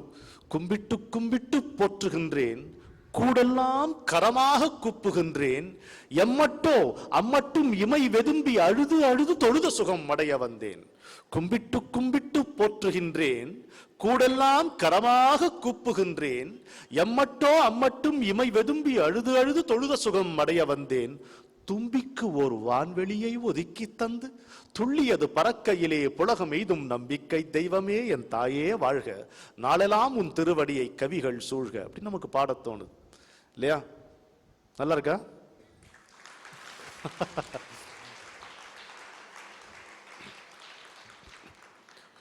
நம்முடைய பாரத பண்பாடு நமக்கு காட்டியிருக்கின்ற மிக முக்கியமான குறிப்பு, சிவன் தான் குரு. சிவன் தான் குருவாக வருகிறான். அது ஆண் வடிவா இருந்தாலும், பெண் வடிவா இருந்தாலும், மர வடிவாக இருந்தாலும், ஒரு விலங்கின் வடிவாக இருந்தாலும், குருவாக வருபவன் சிவன். சிவனே குரு என்பது ஆன்றோர் வாக்கு, குருவே சிவன் என்பது அடியாருடைய அனுபவம். புரிஞ்சுக்கலாம். சிவனே குரு என்பது ஆன்றோர் வாக்கு, குருவே சிவன் என்பது அடியார் அனுபவம் இல்லையா? சிவமே குரு, சிவமே குரு, சிவமே குரு, சிவமே குரு, சிவமே குரு, சிவமே குரு, சிவமே குரு, சிவமே குரு. ஒருவித மயக்கத்தில் வரும் இந்த தெளிவு ஒடுங்கிட ஒடுங்கிட தொடர்ந்திடும் விரிவு. ஒருவித மயக்கத்தில் வரும் இந்த தெளிவு ஒடுங்கிட ஒடுங்கிட தொடர்ந்திடும் விரிவு. கருவறை இதென்று காட்டிடும் பரிவு, கருவறை இதென்று காட்டிடும் பரிவு. கண்ட பின்னும் கண்டு கடந்திடும் செறிவு. அவனே அவனே அடிமையின் உறவு. சிவமே குரு சிவமே குரு சிவமே குரு சிவமே குரு. ஒரு நாள் அபலையின் வாசலில் வந்தான், திருக்கரம் நீட்டி குறுநகை செய்தான். ஒரு நாள் அபலையின் வாசலில் வந்தான், திருக்கரம் நீட்டி குறுநகை செய்தான். உள்ளங்கையினில் உயிராய் பிறந்தேன், உள்ளங்கையினில் உயிராய் பிறந்தேன். அதுவரை நடந்த தடங்களை மறந்தேன். அவனே சிவனே அதை நான் அறிந்தேன்.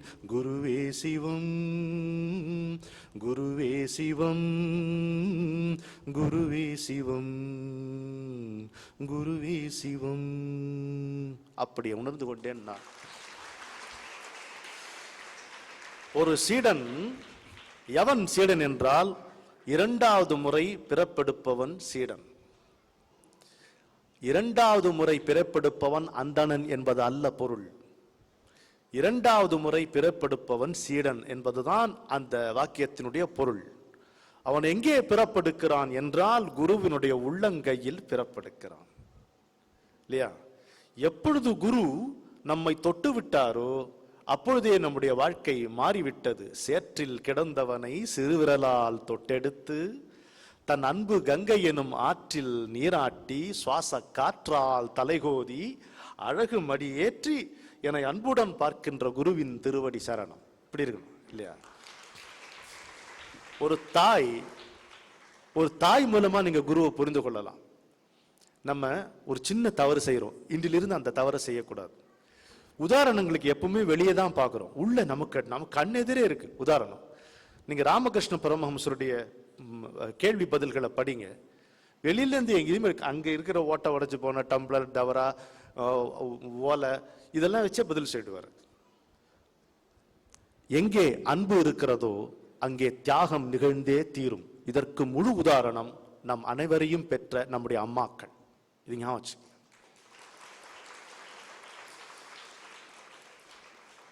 நம்முடைய பாரத பண்பாடு இரண்டு பேருக்கு ஒப்பற்ற இடத்தை வைத்திருக்கிறது. ஒன்று அம்மா, இன்னொன்று குரு, இல்லையா? ஏன் அப்படி வச்சிருக்கும்? முதல்ல அம்மாவை கவனிப்போம், அப்புறம் குருவுக்கு வருவோம். ஏன் அம்மாவுக்கு அவ்வளவு சிறப்பான இடம் வைத்திருக்கிறது? இந்த உலகத்தில் நாம் எப்படிப்பட்டவராக இருந்தாலும் நம்மை நேசிக்கக்கூடிய ஒரே ஜீவன் அம்மா தான், மறந்துடாதீங்க. மீதி எல்லாரும் நம்மை நேசிப்பதற்கு ஒரு காரணம் இருக்கும். வேறு யாரும் நம்மை நேசிப்பதற்கு ஒரு காரணம் இருக்கும். இவரை ஏன் உனக்கு பிடிச்சிருக்கு அப்படின்னு கேட்டா, ஒரு பெண்ணை கேட்டா அந்த பெண் பதில் சொல்லும். அவர் சாஃப்ட்வேர் இன்ஜினியருங்கும், இல்லை ஹி இஸ் ஹேண்ட்ஸம்னு சொல்லும், இல்லையா? இல்லை அவர் பைசப்ஸ்லாம் நல்லா இருக்குன்னு சொல்லும், நல்லா பேசுறாருன்னு ஏதாவது ஒன்று சொல்லு, இது மாதிரி சொல்லும். பையனை கேட்டால் அது மாதிரி 1008 காரணம் சொல்லுவான். அம்மாவை போய் உன் குழந்தை உனக்கு ஏன் பிடிச்சிருக்குன்னு கேள்வி கேட்டுப்பா, அதை விட மோசமான கேள்வி இருக்க முடியாது. அது அவ உங்களை ஒரு பார்வை பாப்பா பாருங்க, அதை விட உங்களை கேவலப்படுத்த முடியாது யாரும், இல்லையா? ஏன் தெரியுமா? காரணமற்ற கருணை என்பது கடவுளின் இயல்பு. அவ்வியாஜ கருணான்னு சொல்றோம். காரணமற்ற கருணை என்பது கடவுளின் இயல்பு. இந்த பூமியில் அந்த கடவுளின் இயல்பு தான் தாயினுடைய இயல்பு, பெற்ற தாயினுடைய இயல்பு. she is the only one who can love you in spite of you. இல்லையா? அதான் அம்மாவுடைய சிறப்பு. இந்த சிறப்பு அப்படியே குருவுக்கு உண்டு. அதனால்தான் இந்த ரெண்டு பேரையும் அவ்வளவு உயர்ந்த இடத்திலே வைத்திருக்கிறது. அவ்வளவு பற்றையும் துறந்த பரமயோகி பரம ஞானியான பட்டினத்தார் அம்மா இறந்தோன்னு ஈமக்கடன் செய்யறார். ஆதிசங்கரர் எங்கிருந்தோ இருந்தவர் அம்மா இறந்த உடனே ஈமக்கிரியை செய்கிறார். அப்ப அவர்கள் கடுமையாக விமர்சனம் செய்யப்பட்டார்கள். சங்கரரும் சரி பட்டினத்தாரும் சரி. சங்கரர் எந்த நூற்றாண்டு, பட்டினத்தார் எந்த நூற்றாண்டு, விமர்சனம் போல. அப்போ நீ ஞானின்ற, நீ துறவின்ற, நீ எப்படி அம்மாவுக்கு ஈமக்கிரியை செய்யலாம் அப்படின்னு சொல்லி கடுமையாக விமர்சனம் செய்தார்கள். அந்த விமர்சனத்தையும் தாயை எரித்த சிதையிலேயே தூக்கி போட்டு விட்டார்கள். தாய்க்கு முன் வேற எதுவுமே எந்த சாத்திரமும் வர முடியாது. அதனால்தான் சன்னியாசி கூட தாயை வணங்க வேண்டும் என்கின்ற சம்பிரதாயம் நமக்கு இருக்கிறது. தந்தை சன்னியாசி ஆகிவிட்ட தன்னுடைய மகனை வணங்க வேண்டும். ஆனால் இவன் சன்னியாசி ஆனாலும் தன்னுடைய தாயை வணங்க வேண்டும் என்பதாக பாரத பண்பாடு காட்டுகிறது. அப்பேற்பட்ட சிறப்பு அவளுக்கு. அதனால்தான் பட்டினத்தார் அம்மா இறந்தோன்னே அவர் பற்றே இல்லாத ஞானிங்க. அவர் வீற்றிருந்தாள் அன்னை, வீதிதனில் இருந்தாள், நேற்று இருந்தாள், இன்று வெந்து நீரானாள். எப்படி ஒரு பதைப்பு பாருங்க அவருக்கு. வீற்றிருந்தாள் அன்னை, வீதிதனில் இருந்தாள், நேற்றிருந்தாள், இன்று வெந்து நீரானாள். அப்புறம் சுதாரிச்சுக்கிறார். பால் தெளிக்க எல்லோரும் வாருங்கள், யாரும் இறங்க வேண்டாம், எல்லாம் சிவமயமேயாம் அப்படிங்கிறார். எப்படி இருக்கு ஒரு வெண்பால 2 வரியில தாயை பறிகொடுத்த அந்த பதைப்பு, அடுத்த 2 வரி அந்த ஞானியினுடைய மதர்ப்பு. 2 இருக்கு. பாரதியார் பகவத்கீதையை மொழிபெயர்த்திருப்பார். அவசியம் நீங்க படிக்கணும். அதற்கு அற்புதமான முன்னுரை எழுதியிருப்பார். அதுல ஒரு வரி சொல்றார், இன்பத்தையும் துன்பத்தையும் சமமாக பாவித்தல் என்றால் என்ன பொருள்? சுகமாக மருவுகின்ற தென்றல் காற்றுக்கும் குஷ்டரோகியின் உடம்பில் நெளியும் புழுவுக்கும் பேதம் தெரியாமல் புத்தி பேதலித்து மண்ணாய் போய்விட வேண்டும் என்ற அவசியம் இல்லை. ஞானிக்கும் துன்பம் உண்டு, அதிலிருந்து அவன் விரைவில் வெளிவருவான், அதனால் அவன் ஞானிங்கிறார். ஞானிக்கும் துன்பம் உண்டு, அதிலிருந்து அவன் விரைவில் மீண்டு வெளிவருவான். அப்படித்தான் ஒரு மனிதன் ஞானி ஆகிறான். பட்டினத்தார் பாட்டில் இப்படி பார்க்கணும். கைப்புறத்தில் ஏந்தி கனகமுலை தந்தாளை எப்பிறப்பில் காண்பேன் இனிங்கிறார். இந்த பாட்டில் அவருடைய நயம் எப்படி இருக்கு பாருங்க. இனிமே உன்னை நான் எப்ப பார்ப்பேன்? இது நம்ம எல்லாரும் சொல்லக்கூடிய கேள்வி. சந்திக்கும் உவப்ப தலைகூடி உள்ள பிரிதல் அனைத்தே புலவர் தொழில்கிறார் வள்ளுவர். 2 அன்புள்ளங்கள் சந்திக்கும் பொழுது, பிரியும் பொழுது, நான் உன்னை இனிமே எப்ப பார்ப்பேன் அப்படிங்கிறது நமக்கு தோணும். நீங்க ஒவ்வொரு முறையும் உங்கள் குருவை சந்தித்து விட்டு ஊருக்கு போகும்போது, ஊருக்கு போனீர்களானால் ஊருக்கு போகும்போது உங்களுக்கும் அப்படித்தான் தோன்றும் இல்லையா? இனிமே எப்பமா பார்ப்பேன் அப்படின்னு தான் தோணும். எனக்கு அப்படிதான் தோணும். ஓ நான் அழுவேன், அவரும் அழுவாரு, அப்படிதான் தோணும். அப்படி இருக்கும். ஒப்ப தலைகூடி உள்ள பிரிதல் அனைத்தே புல ஒரு தொழில். இங்க பட்டினத்தார் பிரச்சனை என்ன? அவங்க தாய்க்கு பிறப்பு இருக்கிற, இவருக்கு பிறப்பு கிடையாது. இவர் பார்க்கறதுக்கு வாய்ப்பே இல்லை. பற்றறுத்த ஞானி எப்பிறப்பில் காண்பேன் இனிங்கிறார். பிறப்பே அவருக்கு இல்லாது போய்விட்டது. அப்பேற்பட்ட உயர்ந்த இடம் தாய்க்கு கொடுக்கப்பட்டிருக்கிறது. ஒரு நாத்திகன் தான் மனம் விவேகானந்தரிடம் இருந்ததால் மனம் மாறி, சுவாமி நீங்க சொல்லபடி நான் கேட்கிறேன், புரியுது, கடவுள் ஒருத்தர் இருக்கான்னு நீங்க சொல்றீங்க, நான் நம்புறேன். இப்ப நான் கடவுளை தொழ விரும்புகிறேன், எங்கிருந்து நான் என்னுடைய வழிபாட்டை துவங்குவதுன்னு கேட்கிறார். சுவாமி விவேகானந்தர் சொல்கிறார், உன்னுடைய தாயின் திருவடியிலிருந்து அந்த வழிபாட்டை துவங்குகிறார். அப்பேற்பட்ட ஒப்பற்ற இடம், சிறப்பு நம்முடைய தாய்க்கு கொடுக்கப்பட்டிருக்கிறது.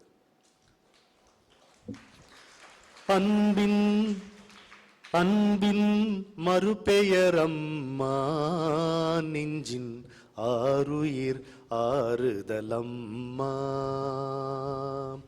அன்பின் மறுபெயரம்மா, நெஞ்சின் ஆருயிர் ஆறுதலம்மா. இன்பத் துன்பத்தின் இடைநிலை அம்மா, இன்ப துன்பத்தின் இடைநிலை அம்மா, ஈந்து மகிழும் இறையே அம்மா, ஈந்து மகிழும் இறையே அம்மா, அன்பின் மறுபெயர் அம்மா, நெஞ்சின் ஆருயிர் ஆறுதலம்மா, அம்மா அம்மா அம்மா, உண்மையின் முழு உருவே அம்மா, உண்மையின் முழு உருவே அம்மா, ஊதி உணர்த்தும் குருவே. இவ்வளவு பொருத்தமா இருக்கு இந்த பாட்டிங்க. ஊதி உணர்த்தும் குருவே அம்மா, உண்மையின் முழு உருவே அம்மா, ஊதி உணர்த்தும் குருவே அம்மா, எதிலும் நிலை பெறும் இயக்கம் அம்மா, எதிலும் நிலை பெறும் இயக்கம் அம்மா, ஏடுகள் காணாத இலக்கியம் அம்மா, அன்பின் மறுபெயர் அம்மா, நெஞ்சின் ஆருயிர் ஆறுதலம்மா, அம்மா அம்மா அம்மா, ஐயமில்லாத அமைதி அம்மா, ஒவ்வொரு சொல்லிலும் உயிரே அம்மா, ஐயமில்லாத அமைதி அம்மா, ஒவ்வொரு சொல்லிலும் உயிரே அம்மா, ஓங்காரம் உணர்வே அம்மா, ஓங்காரம் என்னும் உணர்வே அம்மா, அவ்விடம் இவ்விடம் ஆக்கியதம்மா, ஆயுதம் காணாத அதிசயம் அம்மா, அன்பின் மறுபெயர் அம்மா, நெஞ்சின் ஆருயிர் ஆறுதலம்மா, அம்மா அம்மா அம்மா.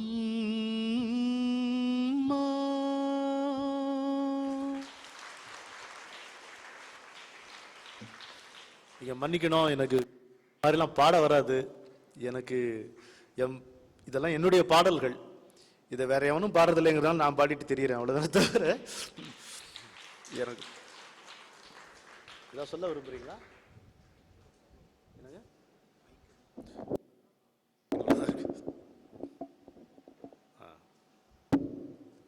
சரியா?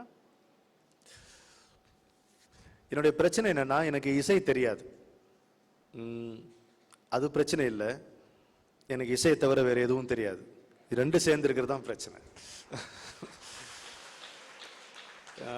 ஒரு கவிதை, நான் கவிஞன், ஒரு கவிதை எழுதி அதுக்கு மெட்டு போட தெரியாது. பிகாஸ் எனக்கு நோ நாலேஜ் ஆஃப் மியூசிக். ஆனால் வரும்போது அது ரெண்டும் சேர்ந்து வரும்போது என்னால் அதை வரவேற்காமல் இருக்க முடியாது, அதை பாடாமல் இருக்க முடியாது. பாடாமல் வாழலாகுமா? உசுருக்கு பயந்துக்கிட்டு உடம்பு வாழுமா? முடியாது இல்லையா? இப்போ தாய்க்கு உண்டான அப்பேற்பட்ட இடத்தை சொன்னோம். இப்போ நமக்கு குருவும் வந்துட்டார்.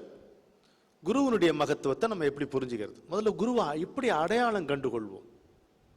என்னுடைய நண்பருடைய மனைவி ஒரு பாடல் எழுதியிருப்பாங்க. அதில் ஒரு வரி வரும், எனக்கு மறக்கவே முடியாது. வானில் இருந்தால் வாவென்று அழைப்பதும், வையகம் வந்தால் இனம் காண மறுப்பதும் மானுடமையா. வானில் இருந்தால் வாவென்று அழைப்பதும், வையகம் வந்தால் இனம் காண மறுப்பதும் மானுடரையா, மாறுதல் இல்லை மறுபடி மறுபடி மாயையின் லீலை. இருக்கார் இறைவன், எங்கும் இருக்கார், எங்கோ இல்லை, எங்கும் இருக்கார். நம்ம எங்கன்னு கேட்கிறோம். எங்கும் இருக்காரு, நீ எங்க இருக்க அப்படின்னு கேட்கிறோம். இது எப்படின்னா, எங்க அக்கா ஒருத்தி இருக்கா இன்னமும். அவ குழந்தையா இருக்கும் பொழுது எப்பவும் எங்க அம்மாவுடைய இடுப்புல தான் இருப்பா. எப்பவும் அம்மா எங்க அம்மா எங்கன்னு கேட்டுட்டே இருப்பான். அப்படித்தான் நம்ம இருக்கோம், விடாம கேட்பா. அம்மா தான் இங்க தானே இருக்கேன், இங்க நான் தானே வச்சுட்டு இருக்கேன். நான் அதெல்லாம் அந்த லாஜிக்கெல்லாம் நமக்கு ஒத்து வராது. அம்மா எங்க அம்மா எங்கன்னு கேட்போம். அப்படித்தான் எங்கும் இருக்கிறான் இறைவன். எங்கப்பா இருக்க அப்படின்னு நம்ம ஒரு கேள்வி எழுப்பிட்டோம். ஓ இப்படி கேட்கறான், சரி இங்கே தான் இருக்கேன் அப்படின்ட்டு குருவா வந்து நிற்கிறான். நீ கிடையாது அது அப்படின்னு விடுறோம் உடனே. அவர் அப்படி இருப்பாரு இப்படி இருப்பாரு. என் குருநாதர் அழகா சொல்லுவார், கடவுளை நம்ம ஏன் நம்புறோம் தெரியுமா? அவர் கண்ணுக்கு தெரியல, அதனால. கண்ணுக்கு தெரிஞ்ச கணமே நம்மளுடைய விமர்சனங்கள் ஆரம்பமாயிடும். அப்படி இல்லை, இவர் நம்மள மாதிரி தான் இருக்காரு, காஃபி சாப்பிடுவாரோ அப்படின்னு இப்படி தோணும் நமக்கு.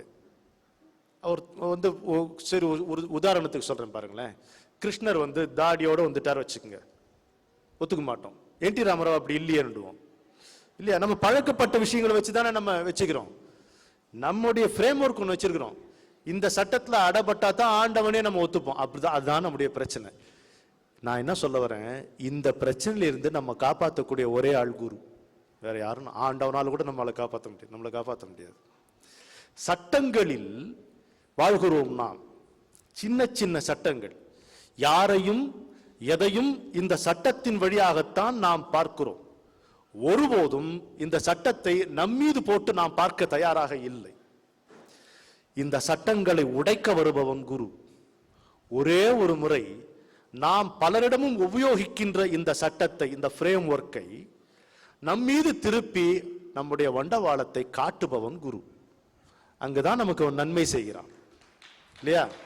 அப்படி பார்த்துக்கப்பான்றார். திருப்பி காமிச்சார் ஐயா, காமிச்சார். பார்த்தா ஐயோ ஐயோ ஐயோ எவ்வளோ வெக்கக்கேடா இருக்கு.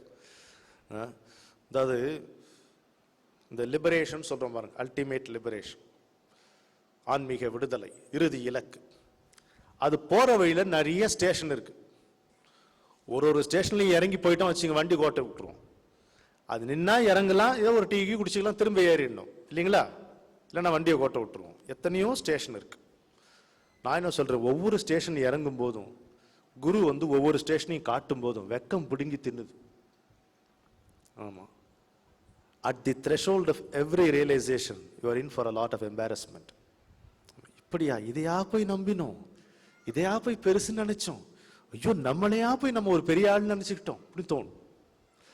அவர் நேரடியா வந்து நீ ஆணவமா இருக்க, நம்ம எடுபடுமா இந்த டைலாக்லாம் நம்ம கிட்ட? நீ அப்படி நாளையில இருந்து நீ அமைதியா இரு, நாளையில இருந்து உண்மை வருமா? வராது. You can't jump out of your skin, வராது. ஆனா அவர் என்ன செய்வாரு, ஓசப்படாம அந்த உள்ள ஒரு திரியை பார்த்து அங்க கொளுத்திட்டு போட்டு அவர் பாட்டுக்கு போயிடுவார். அது அப்படி பத்திக்கிட்டு எரியற. நம்மை நாமே பார்க்கும் பொழுதுதான் நமக்கு ஞானம் பிறக்கும். ஆண்டவனை பார்த்து வராதுங்க ஞானம், உள்ள திரும்பி நம்ம பார்த்து தான் நமக்கு ஞானம் வரும் இல்லையா? நான் திருக்கையிலைக்கு போனேன் என்னுடைய குருவினுடைய அருளால். அந்த கைலாஷ் மானசரோவர் போயிட்டு வந்த பிறகு எல்லா நண்பர்களும் கேட்கக்கூடிய கேள்வி, உனக்கு அங்க என்ன அனுபவம் கிடைச்சது? என்ன அனுபவம் கிடைச்சது? அங்க மேலிருந்து ஏதோ வெளிச்சமெல்லாம் வந்து அந்த மானசரோவர் ஏரியை தொட்டுட்டு போவோமாமே, யார் யாரும் அப்படியெல்லாம் வருவாங்களாமே, நீ அதெல்லாம் பார்த்தியா அப்படிங்கிட்டான். நான் உங்களுக்கு சொன்ன பதில் உங்கள்கிட்ட பகிர்ந்து கொள்கிறேன். அதாவது மழை பெய்யுதுன்னு வச்சுக்கோங்க, மழையில எவன் நடந்தாலும் நினைச்சுதானே போகணும். அது அவனுடைய திறமையா? பில்கேட்ஸா இருந்தாலும் சரி, பிச்சைக்காரனா இருந்தாலும் சரி, மழை பெய்யும் போது கொடை இல்லாமல் போன நினைத்தான் செய்வான், இவ்வளவுதானே? அது மாதிரி கைலாஷ் மானசரோவர் அந்த பகுதி, அந்த அந்த அந்த இடத்துக்கு ஒரு பெரிய மகிமை இருக்கிறது, விசேஷம் இருக்கிறது. அதனால் அந்த ஒளி வருவதும் நட்சத்திரங்களை அப்படியே பறித்து விடலாம் போல் அருகாமையில் அவை தோன்றுவதும், இதெல்லாம் அந்த இடத்தினுடைய சிறப்பு. ஒன்று இயற்கையினுடைய சிறப்பு, அந்த தலத்தினுடைய ஒரு பெரும் சிறப்பு, இதெல்லாம் இருக்கு. அருட் சிறப்பு, இதெல்லாம் எவ்வளவோ இருக்கு. இதுல நம்முடைய திறமை எங்க வந்தது? இது யாருக்கு வேணா தோணலாம். அதல்ல என்னுடைய அனுபவம். நான் வந்து மூச்சு விட முடியாம அந்த அஷ்டபதா மலை ஏறி அங்க செத்துருவேன் நினைச்சேன். நான் அதுதான் நாட்டுக்கும் எனக்கும் நல்லதுன்னு கூட நினைச்சேன். அப்போ ஏறவே முடியல, 4 பேர் மட்டும் மேல போறோம். நம்ம வந்து இந்த கோடை காலத்திலே போர்வை இழுத்து போத்திட்டு தூங்குற ஜாதி. நம்ம போய் மானசரோவர்ல குளிச்சு அப்புறம் மலையை வேற ஏறும்போது எப்படி இருக்கும் பாருங்க. இங்கதான் நம்ம கதை முடிஞ்சிட போறது நினைச்சேன். ஆனா அந்த மலை அடி வாரத்துல நான் ஏறும் பொழுது ஒரு பெரியவர் வந்தாருங்க, சிங்கப்பூர்ல இருந்து வந்தாருன்னு சொல்றாரு. சிங்கப்பூர்லேருந்து வந்தவர் சொல்ற வார்த்தையா இல்லை, தமிழில் பேசினார் என்கிட்ட. அவரு நல்ல கருப்பா இருக்காரு, விபூதி இப்படி அடிச்சுட்டு, தம்பி இப்படி வா அப்படின்னு கூப்பிட்டாரு என்ன. நானும் ஆட்டுக்குட்டி மாதிரி அவர் போய் முன்னாடி போய் நின்னேன். அவர் ஒரு வார்த்தை சொன்னாரு, தம்பி அங்க போறீங்கல்ல, அங்க எதுவும் வேலை செய்யாது ஓம் நம சிவாயவை தவிர அப்படின்னாரு. இது ஏன் என்கிட்ட சொன்னார் தெரியல எனக்கு. மூச்சுக்கு தவிக்கும் போது அது ஞாபகம் வந்தது. அந்த மலை ஏற முடியாம மூச்சுக்கு தவிக்கும் மீதி 3 பேர்ட்ட சொல்லிட்டு, நான் இங்க செத்துருவேன் போல இருக்கு, நீங்க போய் அந்த சிகரத்தை பார்த்துட்டு வந்துருங்க, என்னால உங்க தரிசனம் கிட வேண்டாம், இதை விட சிறப்பாக ஒரு இடம் இருக்க முடியாது மரணத்திற்கு, அப்படியே மகேஸ்வரன் மடியிலேயே போட்டா நல்லா இருக்குமே, எவ்வளவு அழகா இருக்கு அப்படின்னு. அவ்வளவு புண்ணியம் நமக்கு இல்லைன்னு வச்சுக்கோங்க, வந்துட்டேன். ஆனா அவங்க இல்ல முடியாதுன்ட்டாங்க. அப்போ எனக்கு இவர் சொன்னது ஞாபகம் வருது, ஓம் நம சிவாய் தம்பி அங்க போறீங்க, அங்க எதுவும் வேலை செய்யாது ஓம் நம சிவாயவை தவிர அப்படின்ட்டு போனாரு. சரின்னு மனசுக்குள்ள ஓம் நம சிவாய அப்படின்னு மனசுக்குள்ள சொன்னா நம்ம காதிலேயே கேட்குது. அப்படி இருக்கிறது அந்த மௌனம். அங்க மௌனம் அப்படி கப்பி கிடக்கிறது. கால் வைத்தால் உன் பிடரியை கவ்விக்கொள்ளும் மௌனம் அப்படி இருக்கு அந்த கையிலை பகுதியில். நீங்க இங்க மனசுல ஓம் நம சிவாய் நினைச்சுக்கிட்ட காதுல கேட்குது. அப்புறம் அப்படியே ஏறி ஏறி கஷ்டப்பட்டு ஏறி போய் நின்னா பெருசா நிற்குது.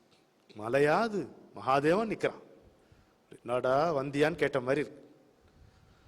என்னுடைய வேர்வை துவாரங்கள் வழியாக கூட வெடித்து வெடித்து கண்ணீர் வெறுக்க விழுந்து நெடுஞ்சான் கிடையாக விழுந்து அழுதேன், கதறினேன். எழுந்த போது எனக்கு தெரிந்ததெல்லாம் நாம ஒண்ணுமே இல்லை, இருக்கிறது இவன் ஒருத்தன் தான். இதுதான் என்னுடைய ரியலைசேஷன்.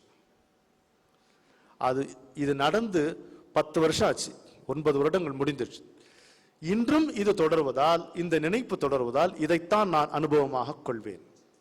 அனுபவம் என்பது காட்சி அல்ல. காட்சியிலிருந்து உங்கள் உயிர் பெறுகின்ற தாக்கம், பாதிப்பு, அதுதான் அனுபவம். எது தொடர்ந்து நம்மோடு இருக்குமோ அதைத்தான் அனுபவம் என்று நாம் கருதி கொள்ள முடியும். தோன்றி மறைவது அனுபவம் அல்ல, தோற்றம் அனுபவம் அல்ல. தோற்றத்தினால் நமக்கு ஏற்படுகின்ற விளைவு, நிரந்தரமான பாதிப்பு எதுவோ அதுதான் அனுபவம்.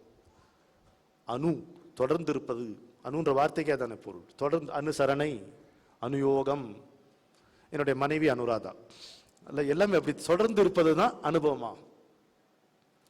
அப்படி அந்த அனுபவம் குரு கொடுக்கக்கூடிய முதல் அனுபவம் இதுதான். நம்முடைய அறியாமையின் விஸ்தீரணத்தை நமக்கு அடையாளம் காட்டி தருகிறான் குரு. A clear knowledge of your ignorance gives you tremendous relief. அதுலதான் வருகிறது ஒரு ஆனந்தம், ஒரு அமைதி. நம்முடைய அறியாமை நாமே நேருக்கு நேர் பார்த்து கொள்ளுகின்ற பொழுது எங்கேயும் தப்பிக்க முடியாது இல்லையா? கண்ணாடிக்கு முன் நிற்கும் பொழுது அதால பாவம் போய் சொல்ல முடியாது. கண்ணாடி போய் சொல்லுமோ? சொல்லாது. என்னதான் நம்முடைய கற்பனையாக இருந்தாலும் உள்ளதை உள்ளபடி காட்டிவிடும் கண்ணாடி. அதுபோல் நம்மை உள்ளே திருப்பி நம்முடைய அறியாமையை நேரடியாக நமக்கு காட்டுவிக்கிறான் குரு. அதிலிருந்து வருகிறது தான் மாற்றம், அதிலிருந்து தொடர்வதுதான் அனுபவம். உள்ளில் இருந்து என்னை உந்தி இழுப்பான், வெளியிலிருந்து என்னை உள்ளே தள்ளுவான் என் குருவே, என் இறைவன். அவனே என் உயிரின் தலைவன். A master pushes you from outside and pulls you from inside. அதுதான் குரு. உள்ளில் இருந்து என்னை உந்தி இழுப்பான், வெளியிலிருந்து என்னை உள்ளே தள்ளுவான். சரி, வெளியில தான் நான் இருக்கேன். இதெல்லாம் சூடான கண்ணீர். அது வேண்டும் இது வேண்டும் என்று ஆசையால் விளைந்த கண்ணீர். அதை இழந்தோம் இதை இழந்தோம் என்கின்ற துன்பத்தால் வந்த கண்ணீர் அழுது தீர்த்துவிடு.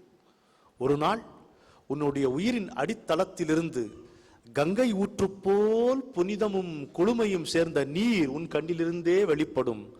அதுவரை அழு. இன்று நீ ஆனந்தம் வேண்டி அழுகிறாய், ஒரு நாள் ஆனந்தம் தாங்க முடியாமல் அழுவாய் அப்படின்னாரு. Today you are weeping for joy, one day you will weep out of joy. இதை நான் சொல்றேங்க, நான் சொல்றேன், நீங்க என்ன வேணா பந்தயம் கேட்டுங்க, நான் கொடுக்க தயார். குருவை தவிர வேற ஒருத்தம் கொடுக்க முடியாதுங்க, வேற யாரும் கொடுக்க முடியாது. ஆண்டவனே கூட இதை கொடுக்கணும்னா குரு வடிவம் எடுத்தாதான் இதை கொடுக்க முடியும். இந்த உருக்கத்தை கொடுக்கணும்னா ஆண்டவன் குரு வடிவம் எடுத்தாதான் ஆண்டவனாலே கொடுக்க முடியும். இது உணர்ச்சி வசப்பட்டு பேசுறேன்னு நினைக்காதீங்க, அப்படி இல்லை. ஆண்டவன்கிறது என்ன? God is absolute truth, a dynamic, பரம்பொருள். அதுக்கு ஏது உணர்ச்சி, அதுக்கு ஏது ஆட்டிடியூட் நம்ம மேல கிடையாது. ஆனா குருவுக்கு நம்ம மேல ஒரு ஆட்டிடியூட் இருக்கு. குருவுக்கு நம்ம மேல ஒரு பார்வை இருக்கு, ஒரு மனப்பாங்கு இருக்கு. என்னன்னு கேட்டீங்கன்னா, ஆண்டவனுக்கும் குருவுக்கும் இருக்கக்கூடிய வித்தியாசத்தை பாருங்க, எவ்வளவு அழகா இருக்கு. ஆண்டவன்கிட்ட பிரச்சனை என்னன்னா, நம்ம கேட்டது எல்லாத்தையும் கொடுத்துருவோம். குரு நமக்கு எது நல்லதோ அது மட்டும்தான் கொடுப்பான்.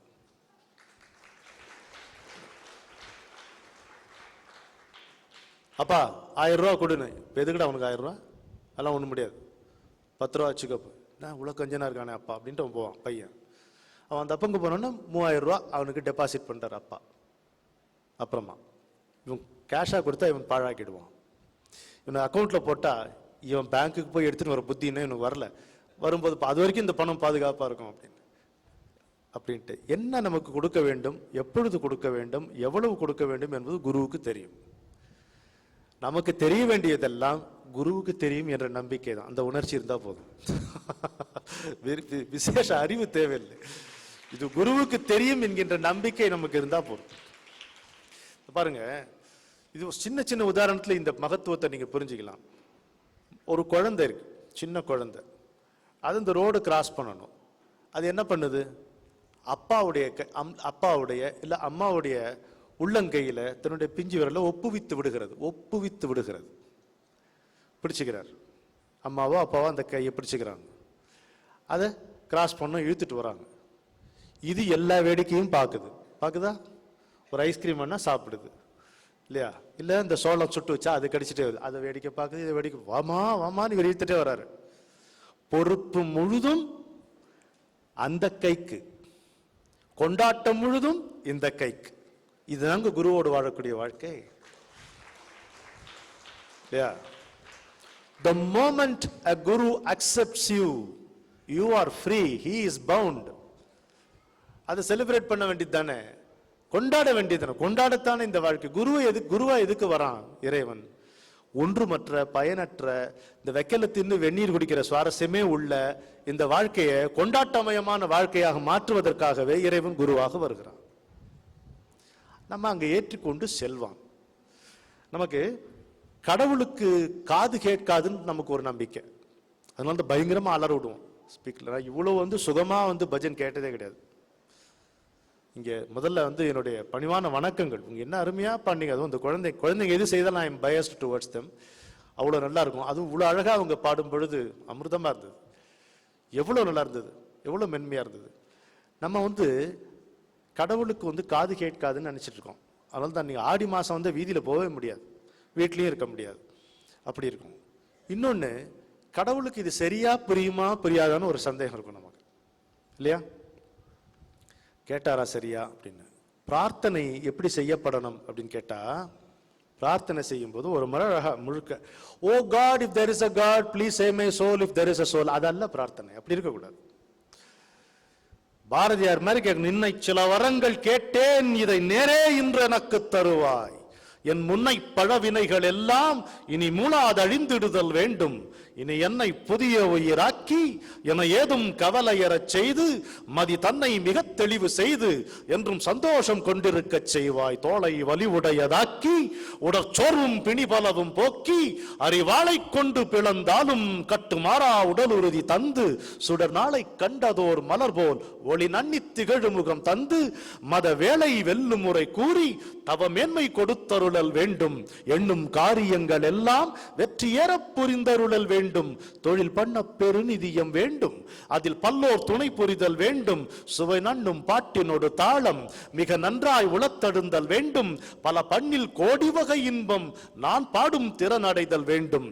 கல்லை வைரமணியாக்கல், செம்பை கட்டி தங்கம் என செய்தல், வெறும் புல்லை நெல்லென புரிதல், பன்றி போத்தை சிங்க ஏராக்கல், மண்ணை வெள்ளத்தி நிப்பு வர செய்தல் என விந்தை பிறப்பு வித்தின் நாட்டை நான் கூடும் திரவியத்தின் குவைகள் திரள் கொள்ளும் கோடி வகை தொழில்கள் இவை நாடும்படிக்கு வினை செய்து இந்த நாட்டோர் கீர்த்தி எங்கும் ஓங்க கலி சாடும் திறன் எனக்கு தருவாய் அடி தாயே நினக்கரியதுண்டு. அப்படி கேட்கும்.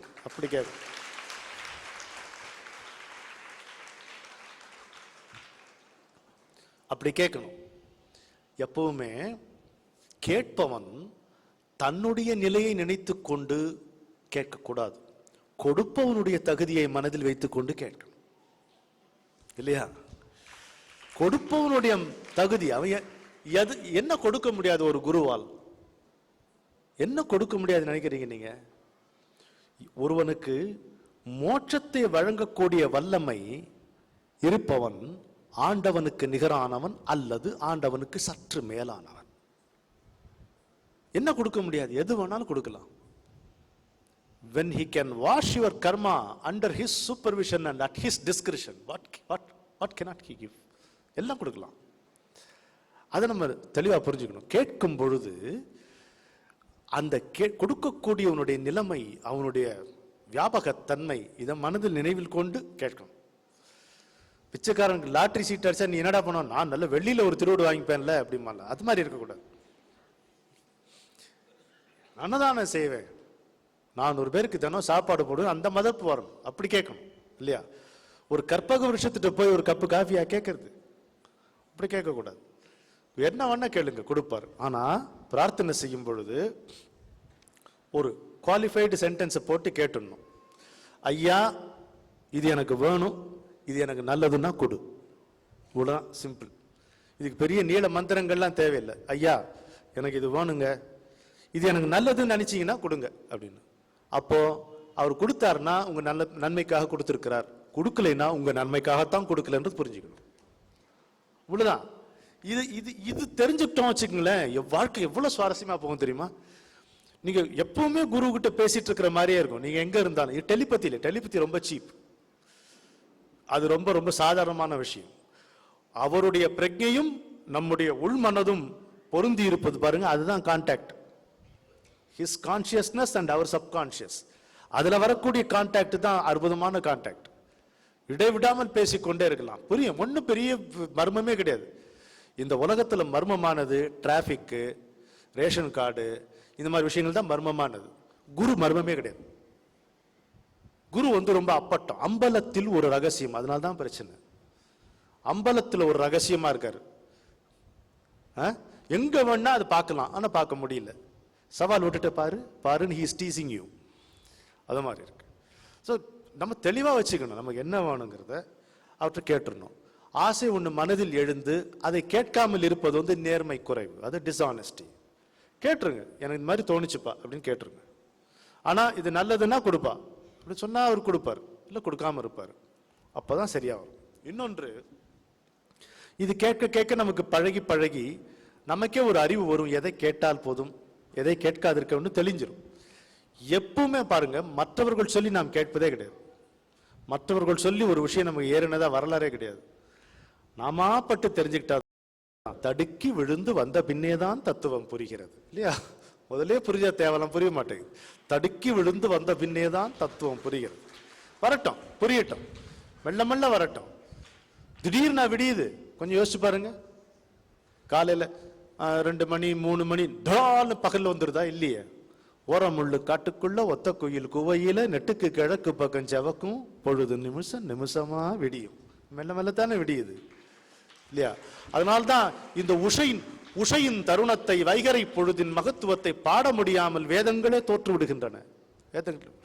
ரிக்வேதத்துல உஷஸ்கால வர்ணனையை பார்த்தோம்னா, ரிஷிகள் தாங்கள் கவிகளாகி தோற்ற கதையை பாடியிருக்கிறார்கள். அப்படி இருக்கு. சொல்ல முயன்று தோற்பதே கவிதை, சொல்ல முயன்று தோற்பதே கவிதை, அப்படி இருக்கு. அப்போ குருட்ட இப்படி நம்ம கேட்டுட்டு விட்டுறணும். இதுக்கு பிறகு ஒரு நிலை வருகிறது. அந்த நிலைமையில நம்முடைய நம்பிக்கை நமக்கு அவசியமாகிறது. குருவன் நீங்க நம்புறீங்களா இல்லையாங்கிறது குருவுக்கு ஒரு பொருட்டு இல்லை. இது நம்ம புரிஞ்சுக்கிறது இல்லை. குருவை நம்ம நம்புறோமா இல்லையன்றது குருவுக்கு ஒரு பொருட்டே கிடையாது. நம்புபவர்கள் நம்பாதவர்கள் என்கின்ற பாகுபாடு ஒரு குருவுக்கு கிடையாது. ஆனால் குரு மீது வைக்கின்ற நம்பிக்கை நமக்கு அவசியமானது.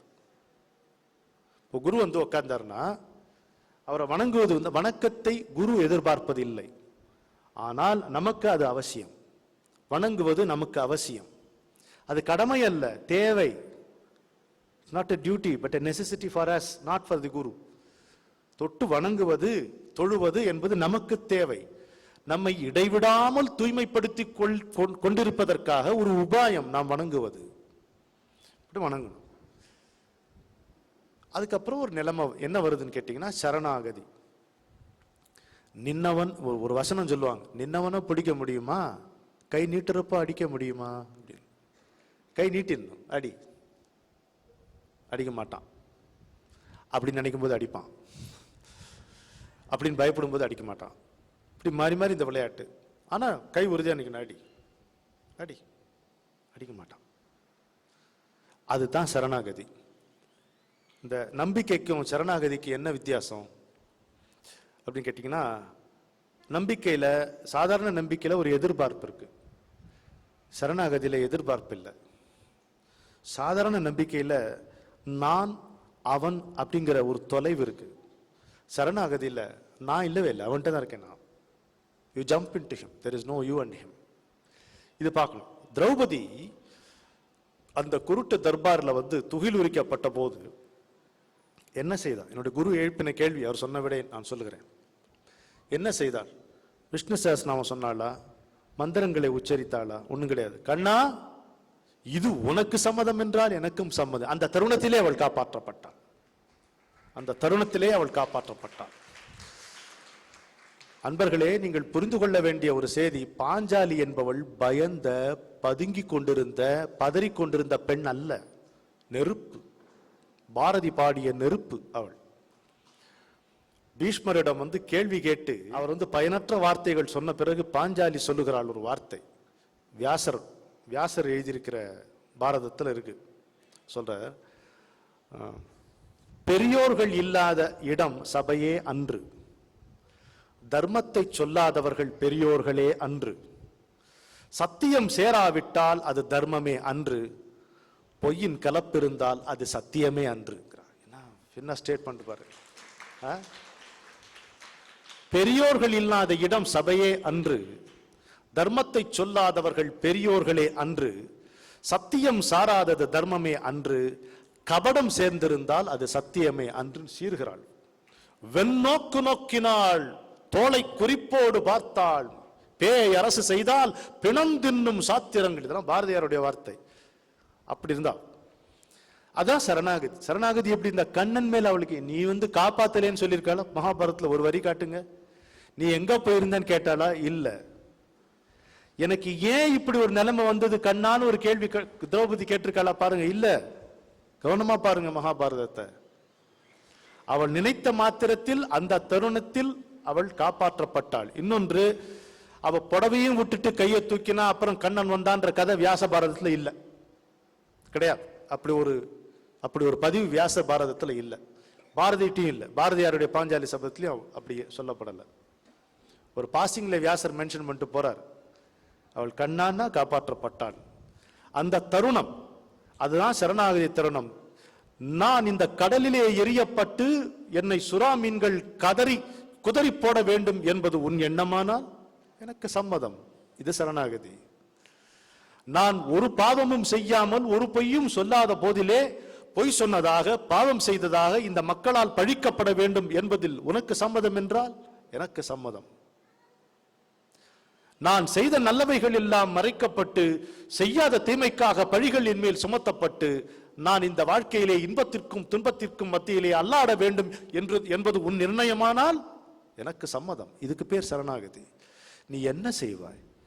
உன்னை தவிர உன்னிடமிருந்து நான் எதையுமே எதிர்பார்க்காத பொழுது என்னிடமிருந்து நீ எப்படி ஒரு கணம், ஒரு இம்மி பிசகி நீங்கி விடுவாய்? ஒரு குழந்தைய அம்மா கூட்டிட்டு போறாங்க எக்ஸிபிஷனுக்கு. உள்ள நுழைஞ்சோடனே எனக்கு அது வேணும் இது வேணும்னு கேட்குது குழந்தை கேட்கத்தானே கேட்கும்.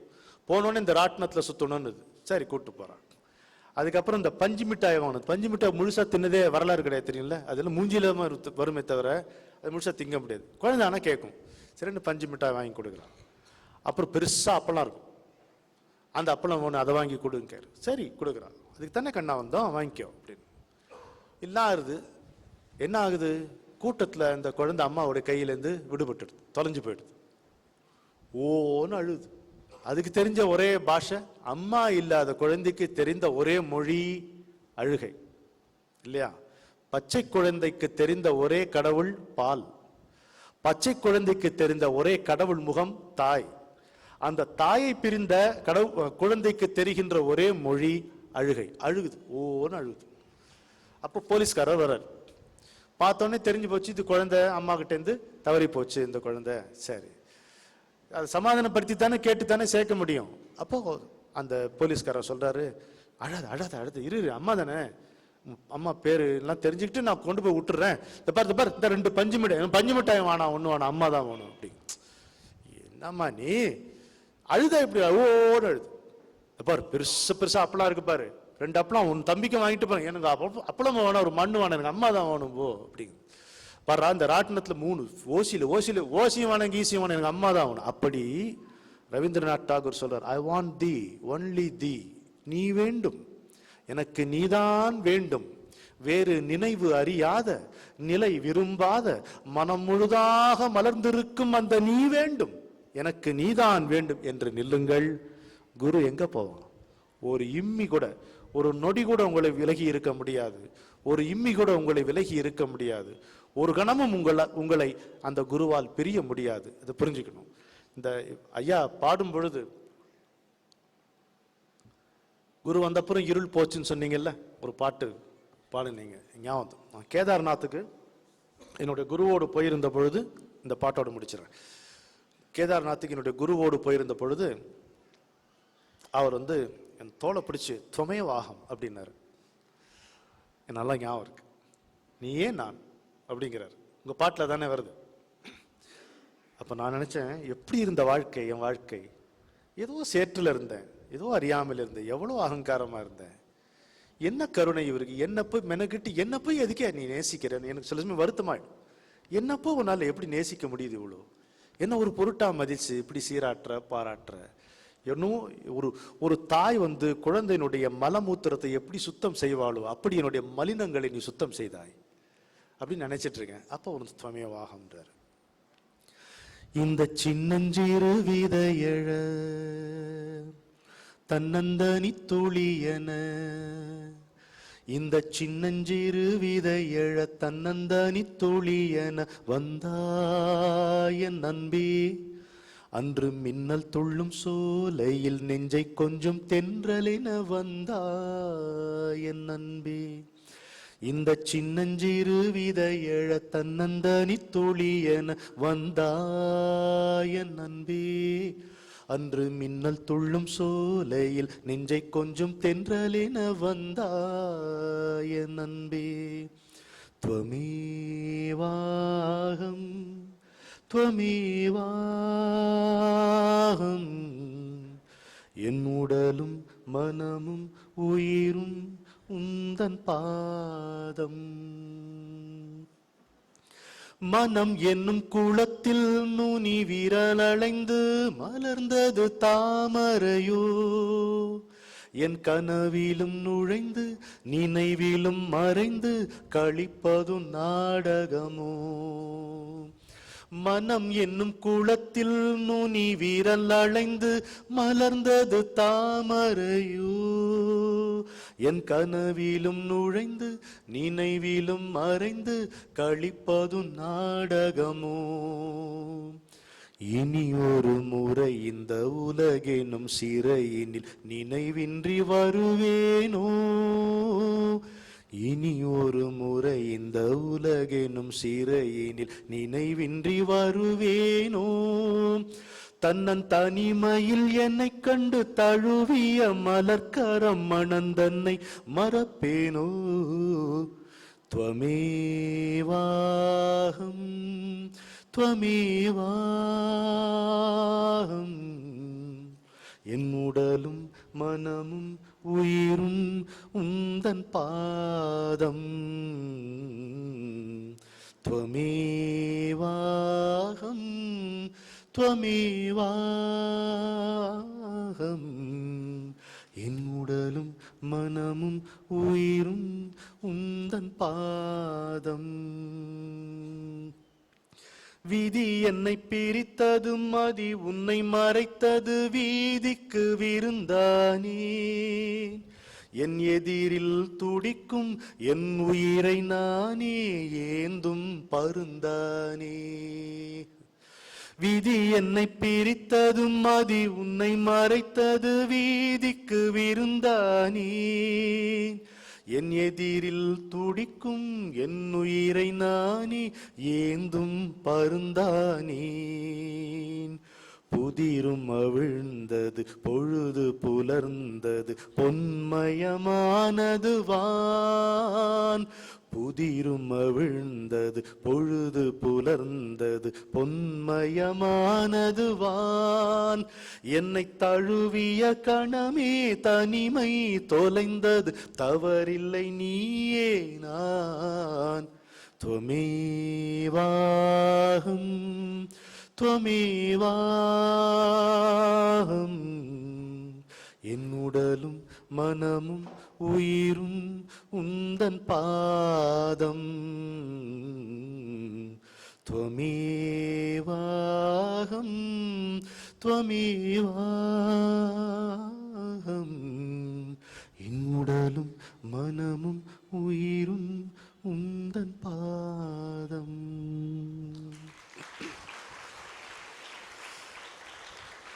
முத்தான வித்தோ முத்தான வித்தோ வித்தான முத்தோ வித்தகம் தெரியவில்லை குற்றால அருவியில் கொண்டாடும் போது புத்திக்கு வேலை இல்லை. வணக்கம்.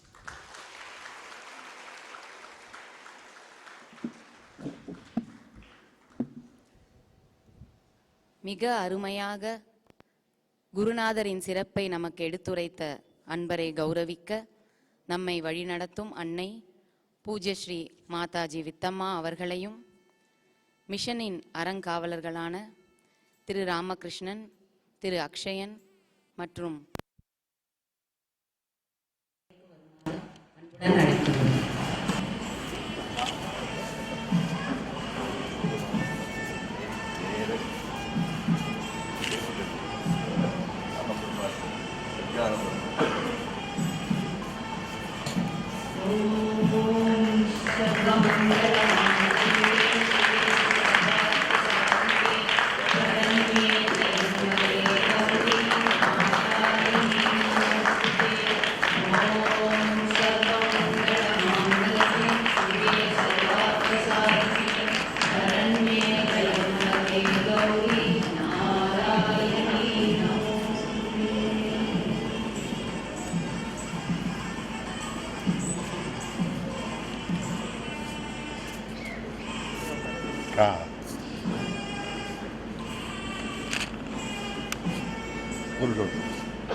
त्वमेव बन्धुश्च सखा त्वमेव त्वमेव विद्या तरुणं त्वमेव त्वमेव सर्वं मम देव देव कायेन वाचा मनसेन्द्रियेर्वा बुद्धात्मना वा प्रकृते स्वभावात् करोमि यत् सकलं परस्मै नारायणायेति समर्पयामि सदा समर्पयामि जगदम्बिकेति समर्पयामि मुद्रकृष्णायेति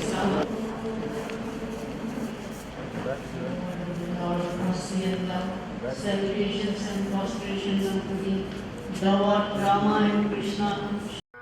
அல்லினேருமினது தானும் அல்லதாகிய உடல் மாயை அல்லினேருமினது தானும் அல்லதாகிய உடல் மாயை அல்லினேருமினது தானும் அல்லதாகிய உடல் மாயை அல்லினேருமினது தானும் அல்லதாகிய உடல் மாயை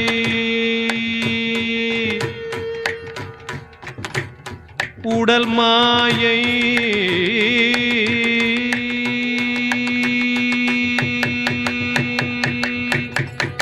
கல்லினேர ஆவழி தோறும்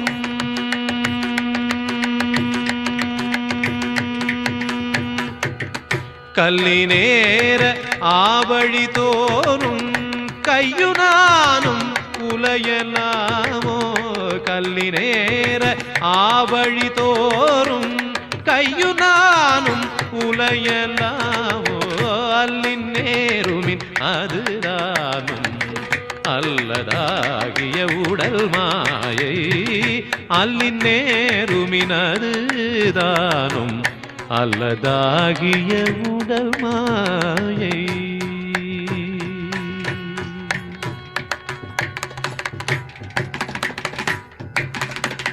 சொல்லி நேர்படு முது சூரர் தொய்யபூர் கெடவிடுவேல சொல்லி நேர்படு முது சூரர் தொய்யபூர் கெடவிடுவேல வள்ளி மாறிரு புறமாக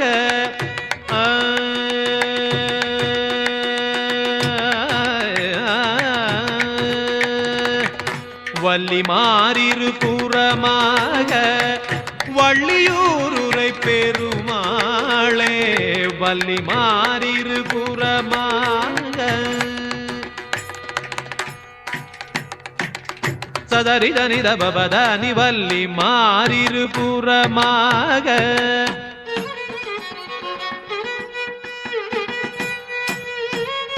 தனிட பதனித நீட அபமபதம திமபவத நித நீதபத தனி வள்ளி மாறிரு புறமாக